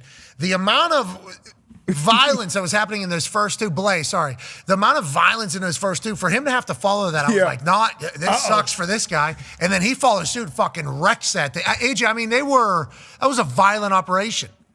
Yeah, this is awesome watching these guys do this, but watching Ruben Bain dip and rip around those bags, I think that's truly special what he can do. Like when you can couple the violence with this, like look how tight he is to the bag. It's just, how do you block him for real? Like if you're a 6'7" tackle, how do you block this guy? No, I don't know. To AJ's point, they're coming out with, I've seen like graphs with the Pythagorean theorem. Oh yeah. On his shin angle, like his bend. And they say his shin angle is by far the best that they've ever seen. Like the way that he can bend and move. And you talk about his arms, that doesn't ever show up like on the field. Like there's guys with short arms where they get eaten up by tackles. That doesn't happen. Yeah, we saw him. We saw him not only Bain, but Mesidor as well. Yeah. But Bain, his explosiveness, how he uses his hands, and AJ talked about the bend. We played with two, I think, should be Hall of Fame pass rushers. Freeney's already in. Robert Mathis should be in soon. But their bend, their get off and their bend, I feel like are the most important things when you talk about pass rushers on the next level, because we know the bookend tackles, usually they're big guys, so it's tough for them to get low.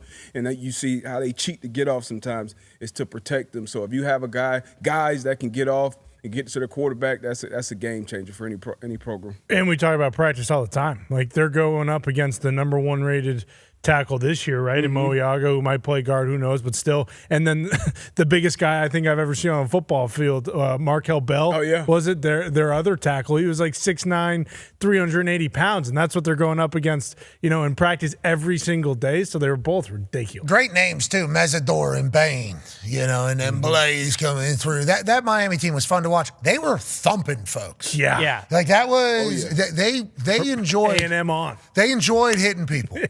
That was very evident. I think that's going to be a Hurricane staple. And they're going to have a lot of guys in the NFL going forward out of Cristobal's operation. They were fun to watch. Yeah, and we were talking with Dano about, like showing up in the biggest moments. Like we watched every single one of their games. Like they didn't win the national championship, but he was a game wrecker in every single one of those playoff games. And going into Texas A&M, remember, their left tackle. Yeah, talking shit. Star.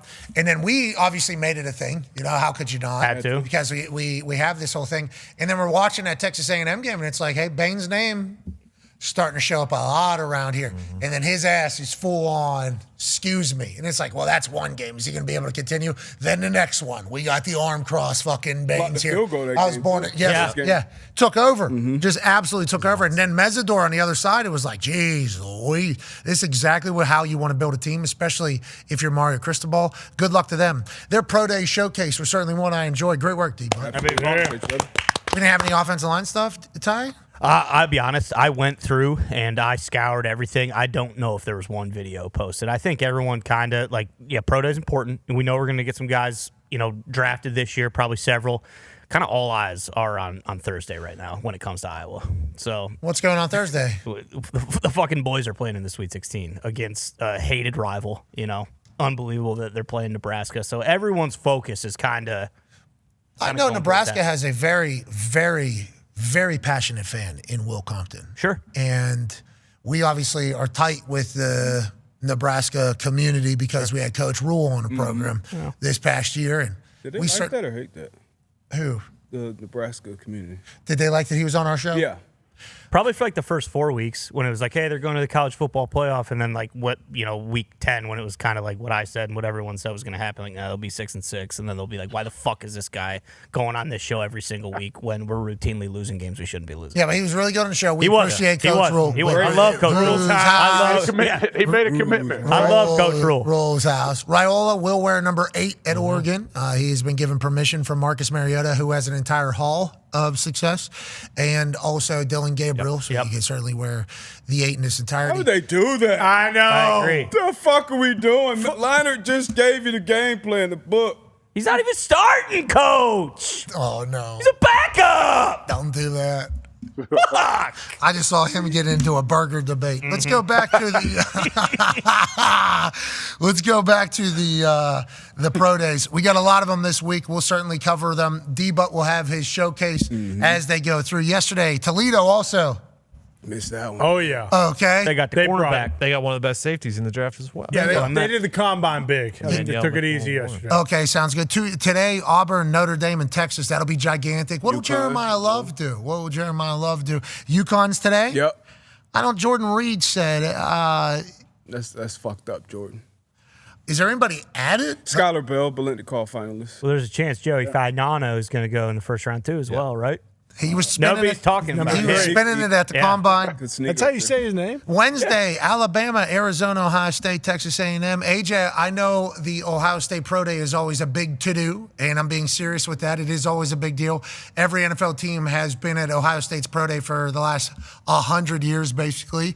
Are you guys excited? Who should be stealing the show there? Is there any conversations coming out of what Buckeye Pro Day will look like?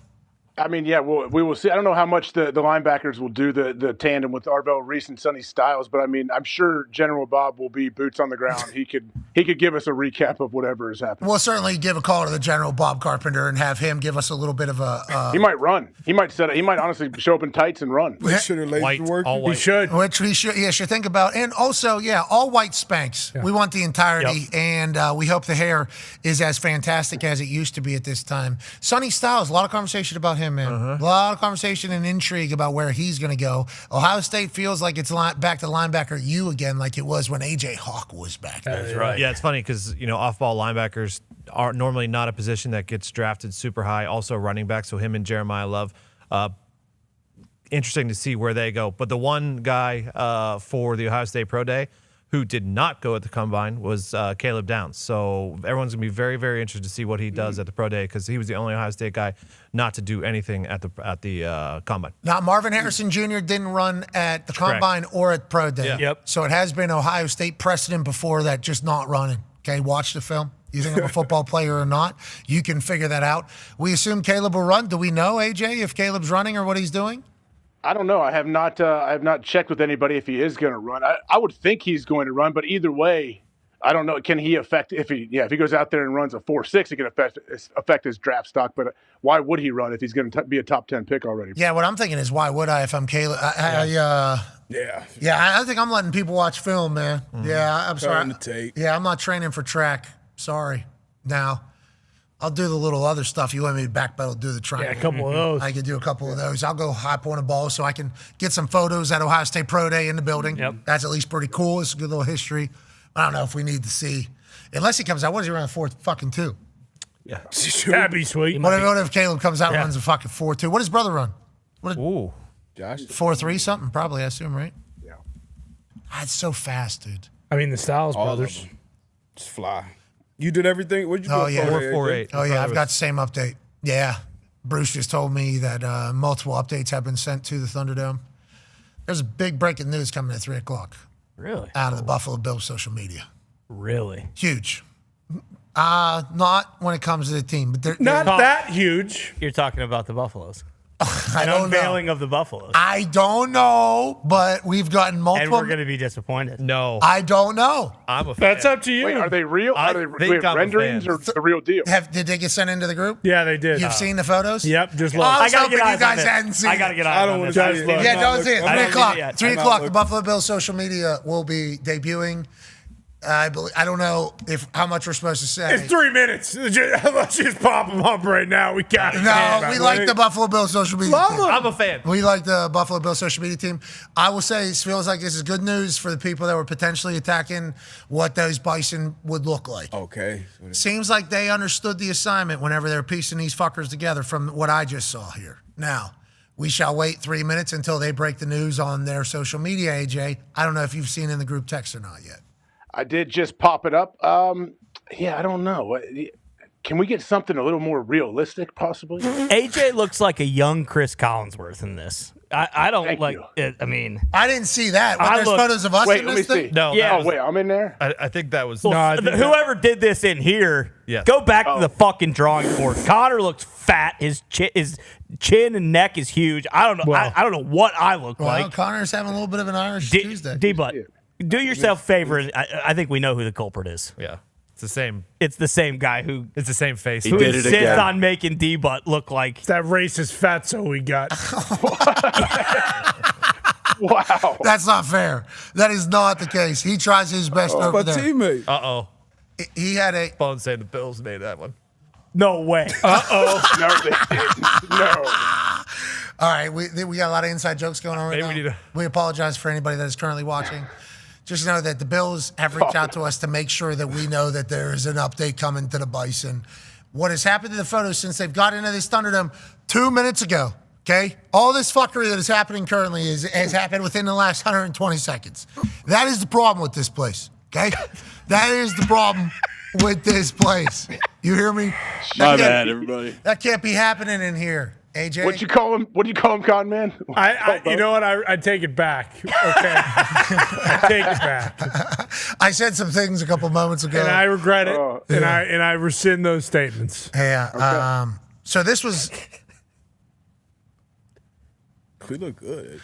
Yeah, I think you guys do look. Zoom in. I mean, that's the... Pop it up. Just pop it up. No, we can't. We got a minute and 10 seconds. That's not you, D-Butt. Ty, you look awesome. So maybe Bone AI was telling the truth all those months ago on where he got that face from. AJ looks good. Zoom in on...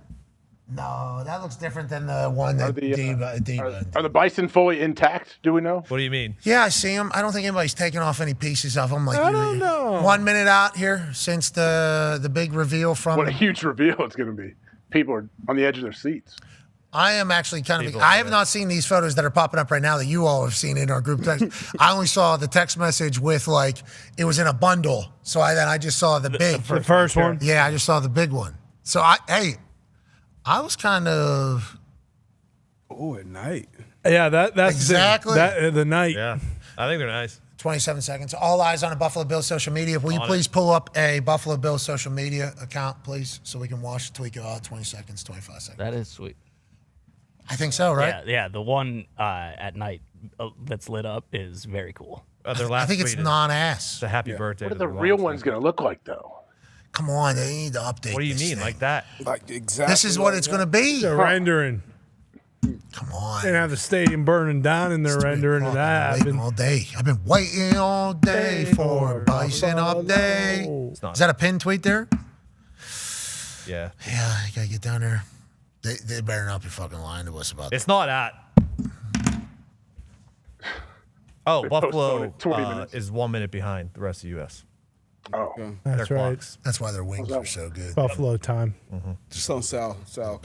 Capage? I had a dessert the other day. They're hot. Took 20 minutes. They tweeted it? Yep, it's hot. All right, let's find it. Ladies and gentlemen, we have some breaking news out of Western New York. There will be massive Bison outside the brand new Highmark Stadium, and they will be so big that it will not embarrass the entire franchise with little baby-ass Bison. These Bison are big. These Bison are strong. These Bison are ready to go on a run maybe to the Super Bowl for Buffalo. Wow. I'll be honest. I like the size of the Bison. I like the I was kind of shocked by like the mirror idea. Sure. But then you take it to the night one if they've posted that. Have they posted the night one? So here's breaking news of what it looks like at night from what we have received here. Yeah. Uh-huh. Yeah. That's cool. Zeke just sent in their dims.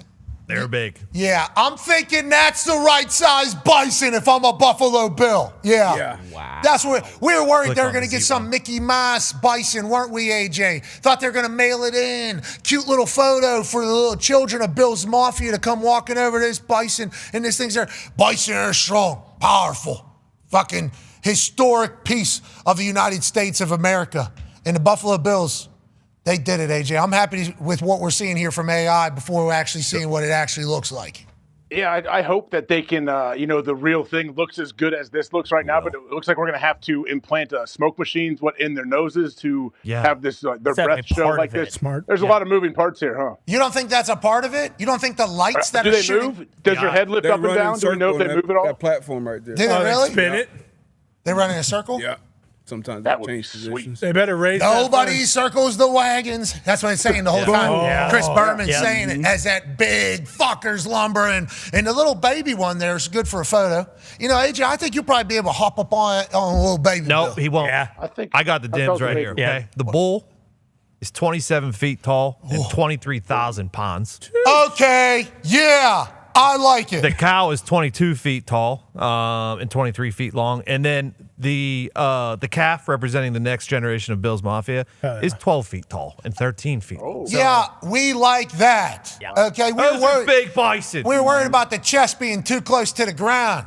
We were worried about, what would it look like in the daytime as well? Is there going to be a time where we maybe will get on top of that thing? Will we be able look at me on top of that thing. Wow. Whoa. Is that the size? Because I look pretty big actually up there. They better raise that fence. You got to do a show from up there. Oh, I missed the part. Mm-hmm.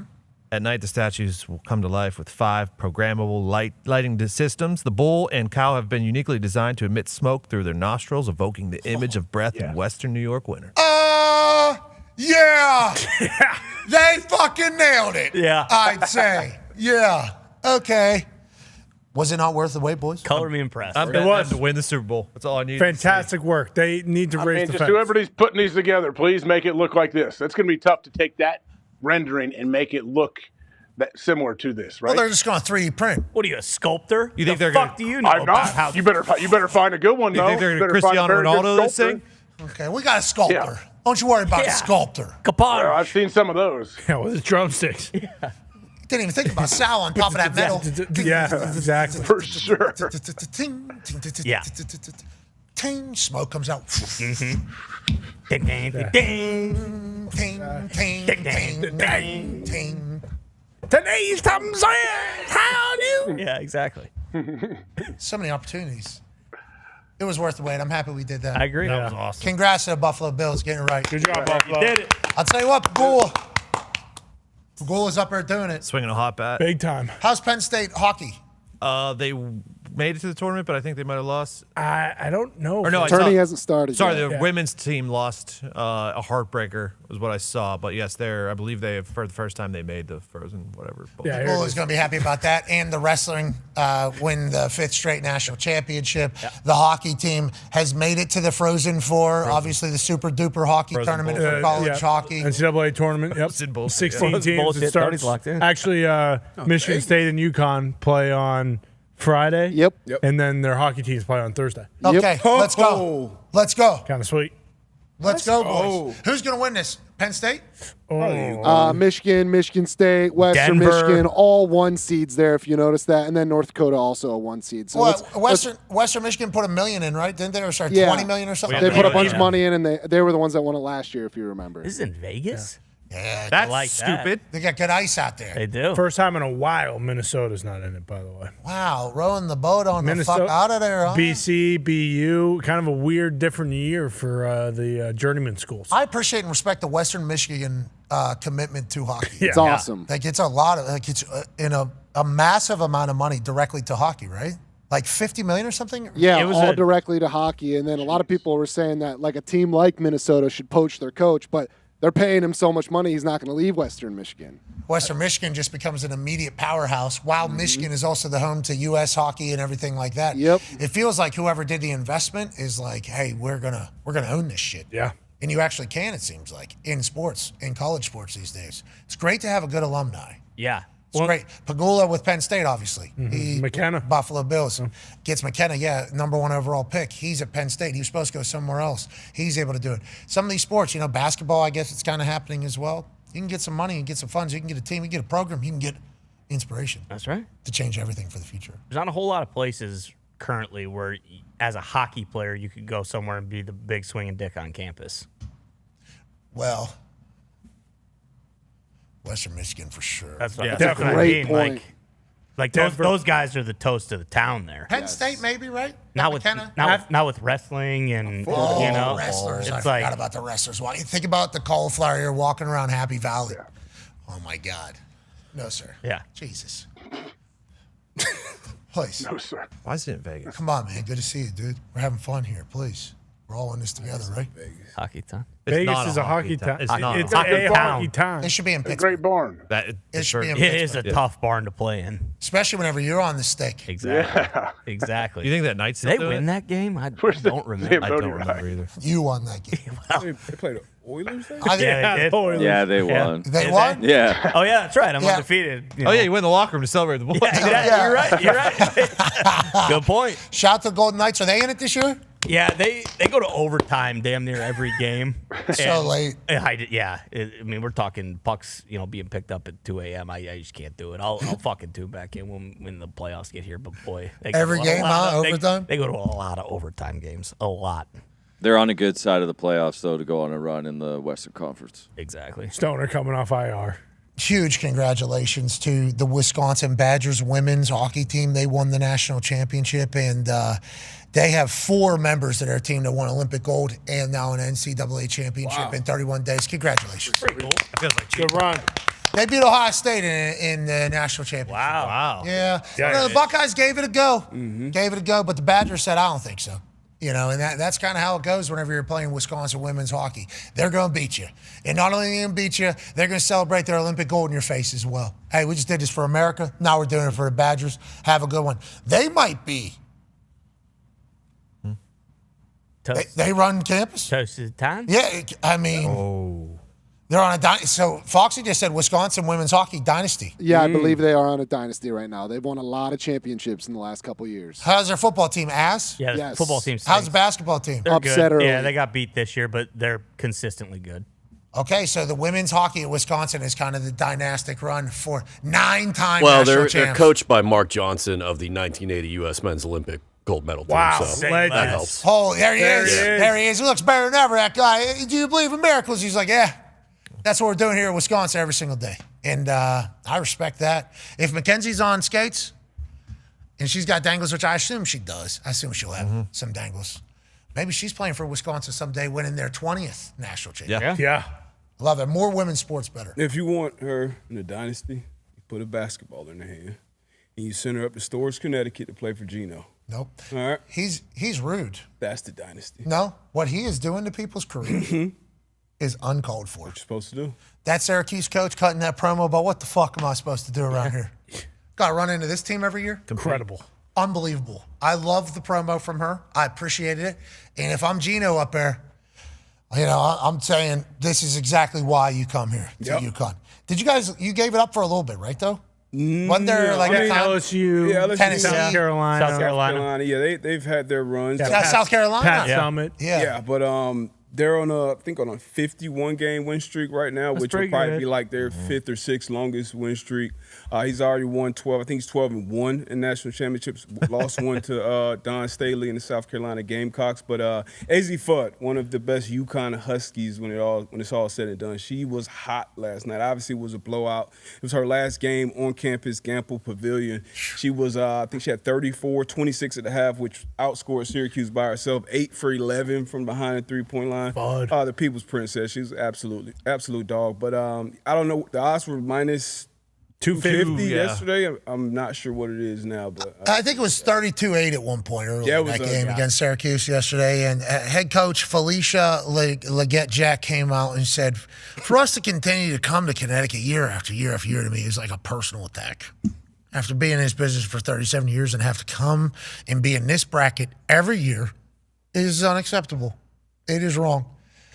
So I guess 4 times she's been eliminated here now, 3 straight NCAA tournaments by this UConn team. And to your point, D, but at this round, got to travel to UConn to kind of do it as well. I think 31 straight Sweet 16s, like 20-something straight Final Fours or something like that. Yeah, so, I mean, UConn's been good since I've been in school. Yeah, Rebecca Lobo, though? Yeah. One of Diana? Yeah. E.T., Lobo? Bird, Two. Mike Moore, Beast Bree Stewart. So Diana Taurasi's just like an absolute dog, right? That's what we have learned. She will shit talk you. Oh, yeah. She will. Yeah. Yeah, big time. Body you. I think she knows our program. We're trying to stay on her good side. Always. Shout out UConn legend Diana Taurasi. What a fucking legend. She is, though, actual. Yeah. I watched that documentary about her playing overseas. Yeah, and then coming back and doing the whole thing. She feels like a real legend in the whole game. And I don't think she acts like it either. I think she just kind of is still like a dog in the entire she'll let you know. Yeah, I respect that. Yeah, ultimate competitor. I think, what is she playing, like 4 or 5 Olympics? Yeah, remember Caitlin Clark. Do you think your guys' coach should be forced to retire? Gino? Yeah, what he's doing to everybody else. Look at she's fucking bummed up. That was sad. It sucks, you know. You do got to go to their house every year. It's tough. Get the You think Gino should, for a good ball, maybe let some other people experience happiness in this entire thing? 51 straight wins? It's a fair playing field. He's playing. What happened? What'd you say, Tone? You said something about maybe the seedings and rankings aren't always as accurate or something? Yeah, normally women's tournament, you can lock those favorites in, but Iowa lost yesterday as a 2 seed. Oh, yeah. We were watching it. Yeah. After the show. Had a lot of opportunities. Just, sometimes the ball just doesn't bounce. Well, you know what away. happened? Nick took them as a minus 5,000 money line favorite. And if you do that in this office, why'd you do that? When you keep preaching, they're going to lose. I took all the favorites money line, and they were put as part of parlay. And at that point, they were up 9, and they just pissed that right away. I would like to let you know that I like the Iowa Hawkeye women's basketball team, especially their new coach. She's been very kind to us. Oh, yeah, she's the GOAT. Jan. Yep. Jan Jansen. Jan Jansen. She's very kind. I saw it. She was very animated. I appreciated her passion on the court. But watching the Iowa Hawkeyes women's basketball team lose was just, it was strange to me. I FaceTimed you immediately. Yeah, I know. When did Virginia get good? Well, you know what? It's funny you That's a mentioned good that. question.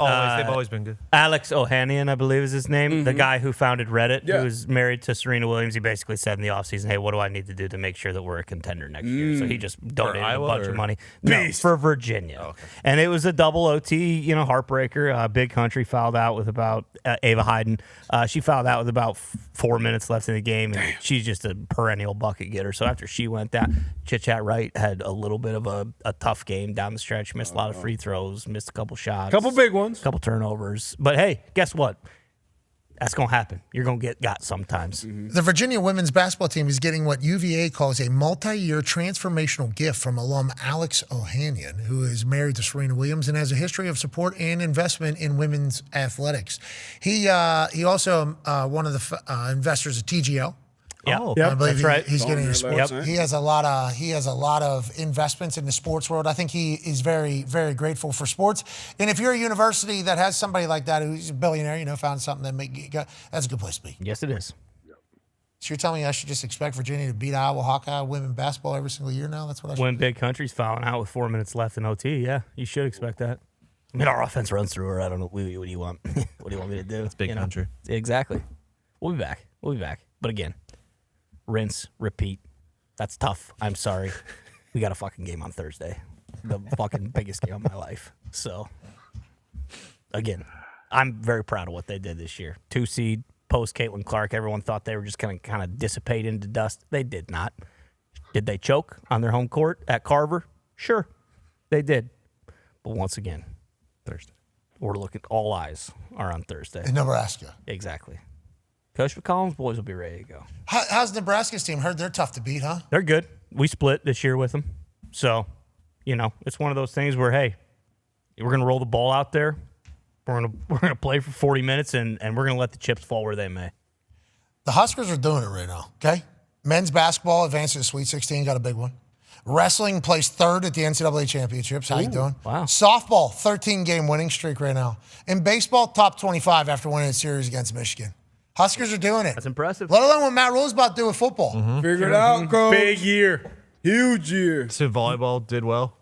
Yeah, because they're selling out the stadium. Yeah. Probably. Yeah. Rules House on the up and up. It's moving up. Yeah. More sponsors this year. HBO picked it up. You start to think to yourself, does Iowa even have a chance on Thursday?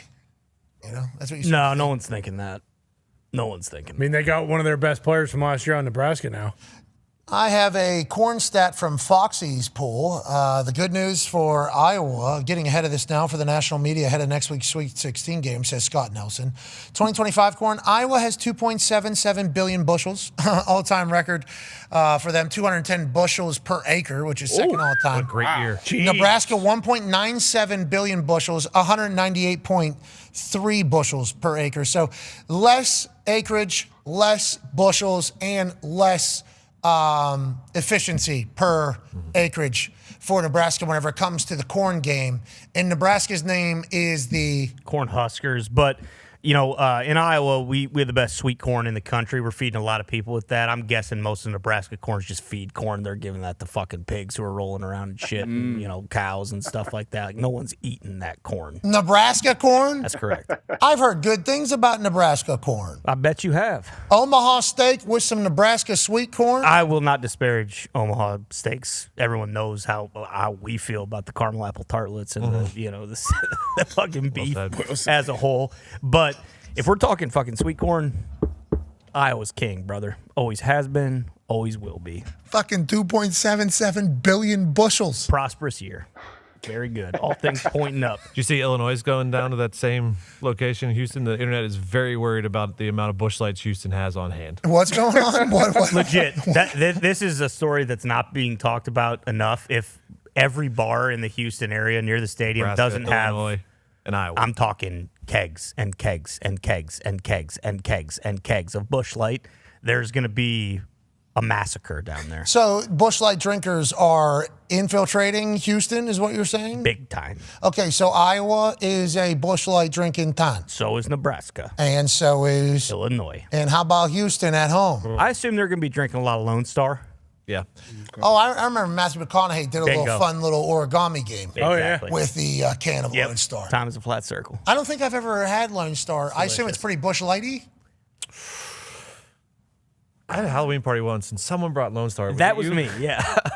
Because I was planning on going as Russ Cole, but I didn't, and I was just like, you know what, fuck it, I want to drink some Lone Star. It was good. It was good. I don't think I've had it since then. But. Is it Busch Lighty? Is it all kind of the same there? Doesn't But what's your favorite beer? My favorite beer would probably be Corona. Oh, Premier or just original? Right, I don't like the Premier. Corona, Dos Equis. What's that thing, the Corona you can put in there? It tastes like Fruity Pebbles, a shot, something. Bacardi Limon, maybe? Yes. Maybe. You put a shot in there, it all tastes like Fruity Pebbles. It's a good tropical, I mean, obviously you live tropical life, you're from South Florida. But if I am in a warm climate and I remember that exists, my day infinitely better. It becomes like a really good day. Okay. So I just got to remember it, though. Yeah, I started drinking beers late. And once I saw fucking Tony Romo with that Corona in his hand. Yeah. You're right. Games get that. Snoop. You ever have a Coronita? No. Oh, man. You're gonna is that a small one or is that No. margarita? It's a margarita, then you just put the Corona in I it. In Pittsburgh, we have Yinzeritas. We do it with icy light mangoes. Yeah, it's really good. What? The mango's natural flavors. What's your go-to beer? Pittsburgh. Me? You know, I don't really do the beer much anymore. I used to do too much beer. Natty was. Yeah, there was. Natty was the go-to. Then Bud Light was the go-to. It was way too much beer. Way too much beer. So I moved on from beer. I think if you were, so what's happened? I'm walking in and they're forcing me to get a beer. Yeah. We only serve beers here, sir. All the beers are available on draft. Sure. All of them. Every are single available. one. They can't serve liquor, though. What just time beer and is wine. it? What time? Have I had dinner? 6 p.m. No, you've not. No dinner yet. Or sorry, not eating yet. Not eating yet. 6 p.m. Sun hasn't set yet either. It's still nice out. And where are we heading to dinner? No, it's 65 degrees. You're there. You're sitting outside. No, we're drinking. Oh, I've done the day already. I'm doing a day. Yeah, your day's over. I'm having one right Yeah, at 6 o'clock. Hey, let's have 15 beers for the You next worked day. hard. Happy hour? You worked hard all week at the Friday happy hour. At this stage right now that I'm in, it's one of them fucking tall ones, or is it a? Is it a Sure, it can be a yard long. They have a pint. They It have can be a 24 yarder. ounces. You can do whatever you want. Yeah. It's ice cold. Ice cold. Frosted glass. Frosty mug, yeah. You know what it is. Yeah, you do. If it's ice cold, you know what it is. I think right now I'm probably taking one of them ultras. Thank you, sir. I think I'm Well probably said. taking a Michelob Ultra right now, Ultra. and I'm probably making it disappear. It is a light beer of some sort. I had my Bud Light run, And I stopped drinking it for a while because I, got Your taste buds changed. Yeah, for sure. It made me. I got filled up too much. Beer started. I think I got allergic to it. What happens when you get older? That's a big thing with the first beer now they discovered is you're supposed to pour it out and let it foam up a bunch. Before it's like, oh, you don't know how to pour So a it doesn't beer? happen in your stomach. But if you pour it out and let the foam build in the cup, and then it doesn't happen in your stomach, you're not burping the whole entire time, just for your first beer. I'll tell you, that has happened to me as I've gotten older. Is I just get like super full. Yes. Back in the day, you used to be able to just roll through no beers, such like thing. 20, 30 of them potentially, if the night called for it. You had to do that. Burp for 10 seconds and you're cool. But Now it's like I get full, I get sick, I'm fucking tired, I can't do it. I feel old. Like I feel soft most whenever it comes to the beer consumption. it's all about that first beer. It's actually changed my life as far as beer drinking goes. You pour out, not perfectly, and be like, oh, look at my pour. You pour it out, you get all that foam out in the glass, and then from there on out, you'll be fine. lot ahead. Ahead, sure, yeah. What's everybody want? Head. You're saying what everybody needs is head. Hell yeah. You're saying when I'm drinking a beer, I need to make sure I get out the head. All right. I just want to know why the Busch Light tastes so different and so much better out of a camo can. An ice cold hunt camo can. Yeah, but you know why. Just like the PBR, baby. You know why. Because of the camo. Yeah, because your eyes and fucking nose are all together. You're right. It is a full senses experience. Yeah, and your soul. Your soul's in there fucking feeling it through your eyeballs, and then it's kind of coming back in here, and then it's going down to your mouth and into your tongue and your nose. Because when you smell it, it's like, whoa, this one smells like it's going to have a lot of flavor. Yeah. So that kind of is tied directly to it. But the camouflage shuts it all down. Kind of cornered the market on camo cans. Tell that to Keith Stone, baby. Key Light? Yeah. I forgot about Keystone Light. Oh, yeah. That's just bottom of the barrel Coors Light, as my dad said. Rest in peace. High Life. Wendell. My dude. I got to drink some beers with Wendell. Yeah. When did he High Life? pass? A while ago. Yeah, a couple It years. was a while. He was a beer truck man? Yeah. Yeah. He was fucking electric. He was living the high life. First time I met him, we were at an event. There was a car at the event.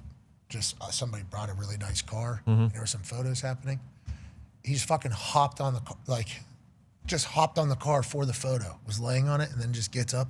I'm like, whose car is that? He goes, I don't know. And just keeps Yeah. fucking. That's Wendell, I'm baby. like, I fucking love this guy. It's a high life. This guy is the greatest. He was electrified. I was only around him, I think, like 4 times. Every time he was the most electric. It was the only time I would drink High Life, just to show my respects to him at the time. That's great. I didn't really like the taste of Yeah, it was not great. Yeah, I didn't really like that taste. Diesel, you drink that over in Ohio, right, AJ? Isn't that what you guys are drinking? Just diesel only? Heavies? Nah, Coors Light's big here, obviously. Coors Light, Silver Bullets, Ohio State, Silver Bullets defense. Oh, yes. Sure. I forgot about As long as that. the mountains are blue. Ladies and gentlemen, huge day tomorrow. Huge day tomorrow. What we got? Cody Rhodes will be live in studio. Oh, wow. Odie. What? First time speaking since Randy Orton snapped at the contract signing and then took a chair and brutalized Cody Rhodes' head in between the chair and the stairs. Subject to change. Obviously, we have no idea what's going to happen in the next 24 hours. We're excited and thankful that he is allowing us to be the ones to, hear his thoughts, if he has any. Yeah, hopefully he does. Oh, I'm sure he does. Guy's always got thoughts. Well, what you want to talk about? Yeah, we do usually- have some things we want to talk He might about. not even remember his name. That's what we're worried. We don't know. Yeah. We'll find out tomorrow. Are we on the road? I believe they are on the road to WrestleMania. They're on the road to WrestleMania. And I'll tell you what. That's the next premium live event. Yeah. Vegas, baby. They got the Frozen 4 happening out in Vegas. Second year in a row. I couldn't find a new location. Well, I think they might have nailed it, actually. Vegas was a pretty good home. Yeah. Yeah. Vegas was a pretty good home. Your tournament? Kind of was mailed out it in on Vegas? that one. What's that? The college basketball gimmick tournament? It's the college basketball crown debauch. Boom. There we go. May 12th, I think it starts. Yeah. Oh, okay. So that'd be after. It's not my tournament. That's sports' tournament. The tournament. Okay? That's where we find out who's the best. Is it West Virginia or is it the Toronto Blue Jays? Whoever wins plays the natty champion. Wait, are they getting the crown? Yeah. The crown is ours. Boy, they better beat Stanford. Be a friend, tell a friend something nice that might change your life. We're in this thing together. Life is good. Let's remember. Cody Rhodes coming here is a pretty big deal, it feels like. Yeah. Hope he's all right. Me too. Last time I saw him, he was in between some chairs in a stair. Bleeding. Yeah. Bleeding. And then now, I think Randy's wearing a shirt that just says blood. RKO everybody with blood. Is that the worst beatdown since the final boss got him outside his bus? I don't know. Bronson Reed's legs. Get jumping off of that. That's a good point. Sin City Street Fight at Mania, we were there. That was fucking brutal, blood and guts. Didn't that one guy get hurt too? Yep. Be your friend. You talking about Adam Copeland? No. He's not in the WWE, but he also. No, Breaker? Kevin something? Steen? You're talking about Kevin Owens. Yes. There it is. He got very KO. Yes, he got very good.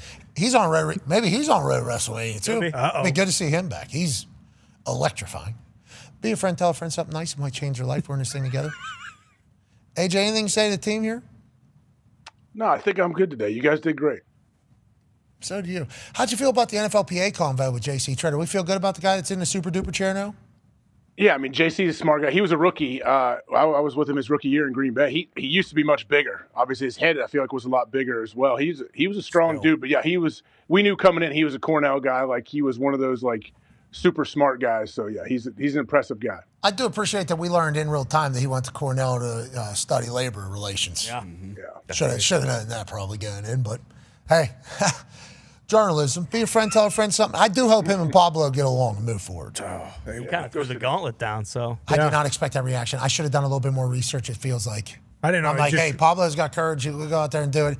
Yeah, he does. I'd like him to maybe get it right. Oh, there's real heat right there. That was a brother. bar I loved. Yeah, just released the article. I didn't know that either. Yeah, Reeves just basically laid out everything Pablo said and then everything that was wrong. Yeah, so hopefully they'll come together. You know, for good players. That's right. Be a friend, tell a friend something nice. It might change your life. We're in this thing together. Team on me, team on three. We'll be back tomorrow with another show. We hope you watch. And we hope you enjoy a nice cold beer night if you want to. Mm-hmm. Yeah. Not too many, obviously, but hey, maybe. You 3, do 4 you. beer. Drink responsibly. 5, 6 beer. Definitely do that. 7, And 8 beer. remember, the crown is about to be ours. Mm-hmm. We're on top of it, aren't we, Tone? We are always on top of it. No, I've been losing a lot, actually. It's kind of been, you know. Yeah, but you're staying on top of it. You're trying. Yeah, but I've been away from it mostly. I need a crown. I'm doing whatever Hammer Don tells me to do. Me too. I don't know if that's. We're going to hammer Dahn to the crown. We're going to hammer Dahn to the crown. Yeah. I like that. That's what we're going to do. All right, I'm pumped we're doing that. Hell yeah. Team on me. Fuck yeah. Hammer Dahn to the crown. Undefeated last night, so yeah. Where the fuck was that? Why don't you tell us? We're going forward now. You guys have your own thoughts on everything. You just yell them out, and people just take them. That's what happens. Right Sony Styles, number 4 overall pick, plus 700. He's a Tennessee Titan. Plus 5,800, hole in one TGL. Be a friend, tell a friend something nice. It might change your life. We're in this thing together. Team on me. Team on three. 1, 2, 3. Team. Goodbye.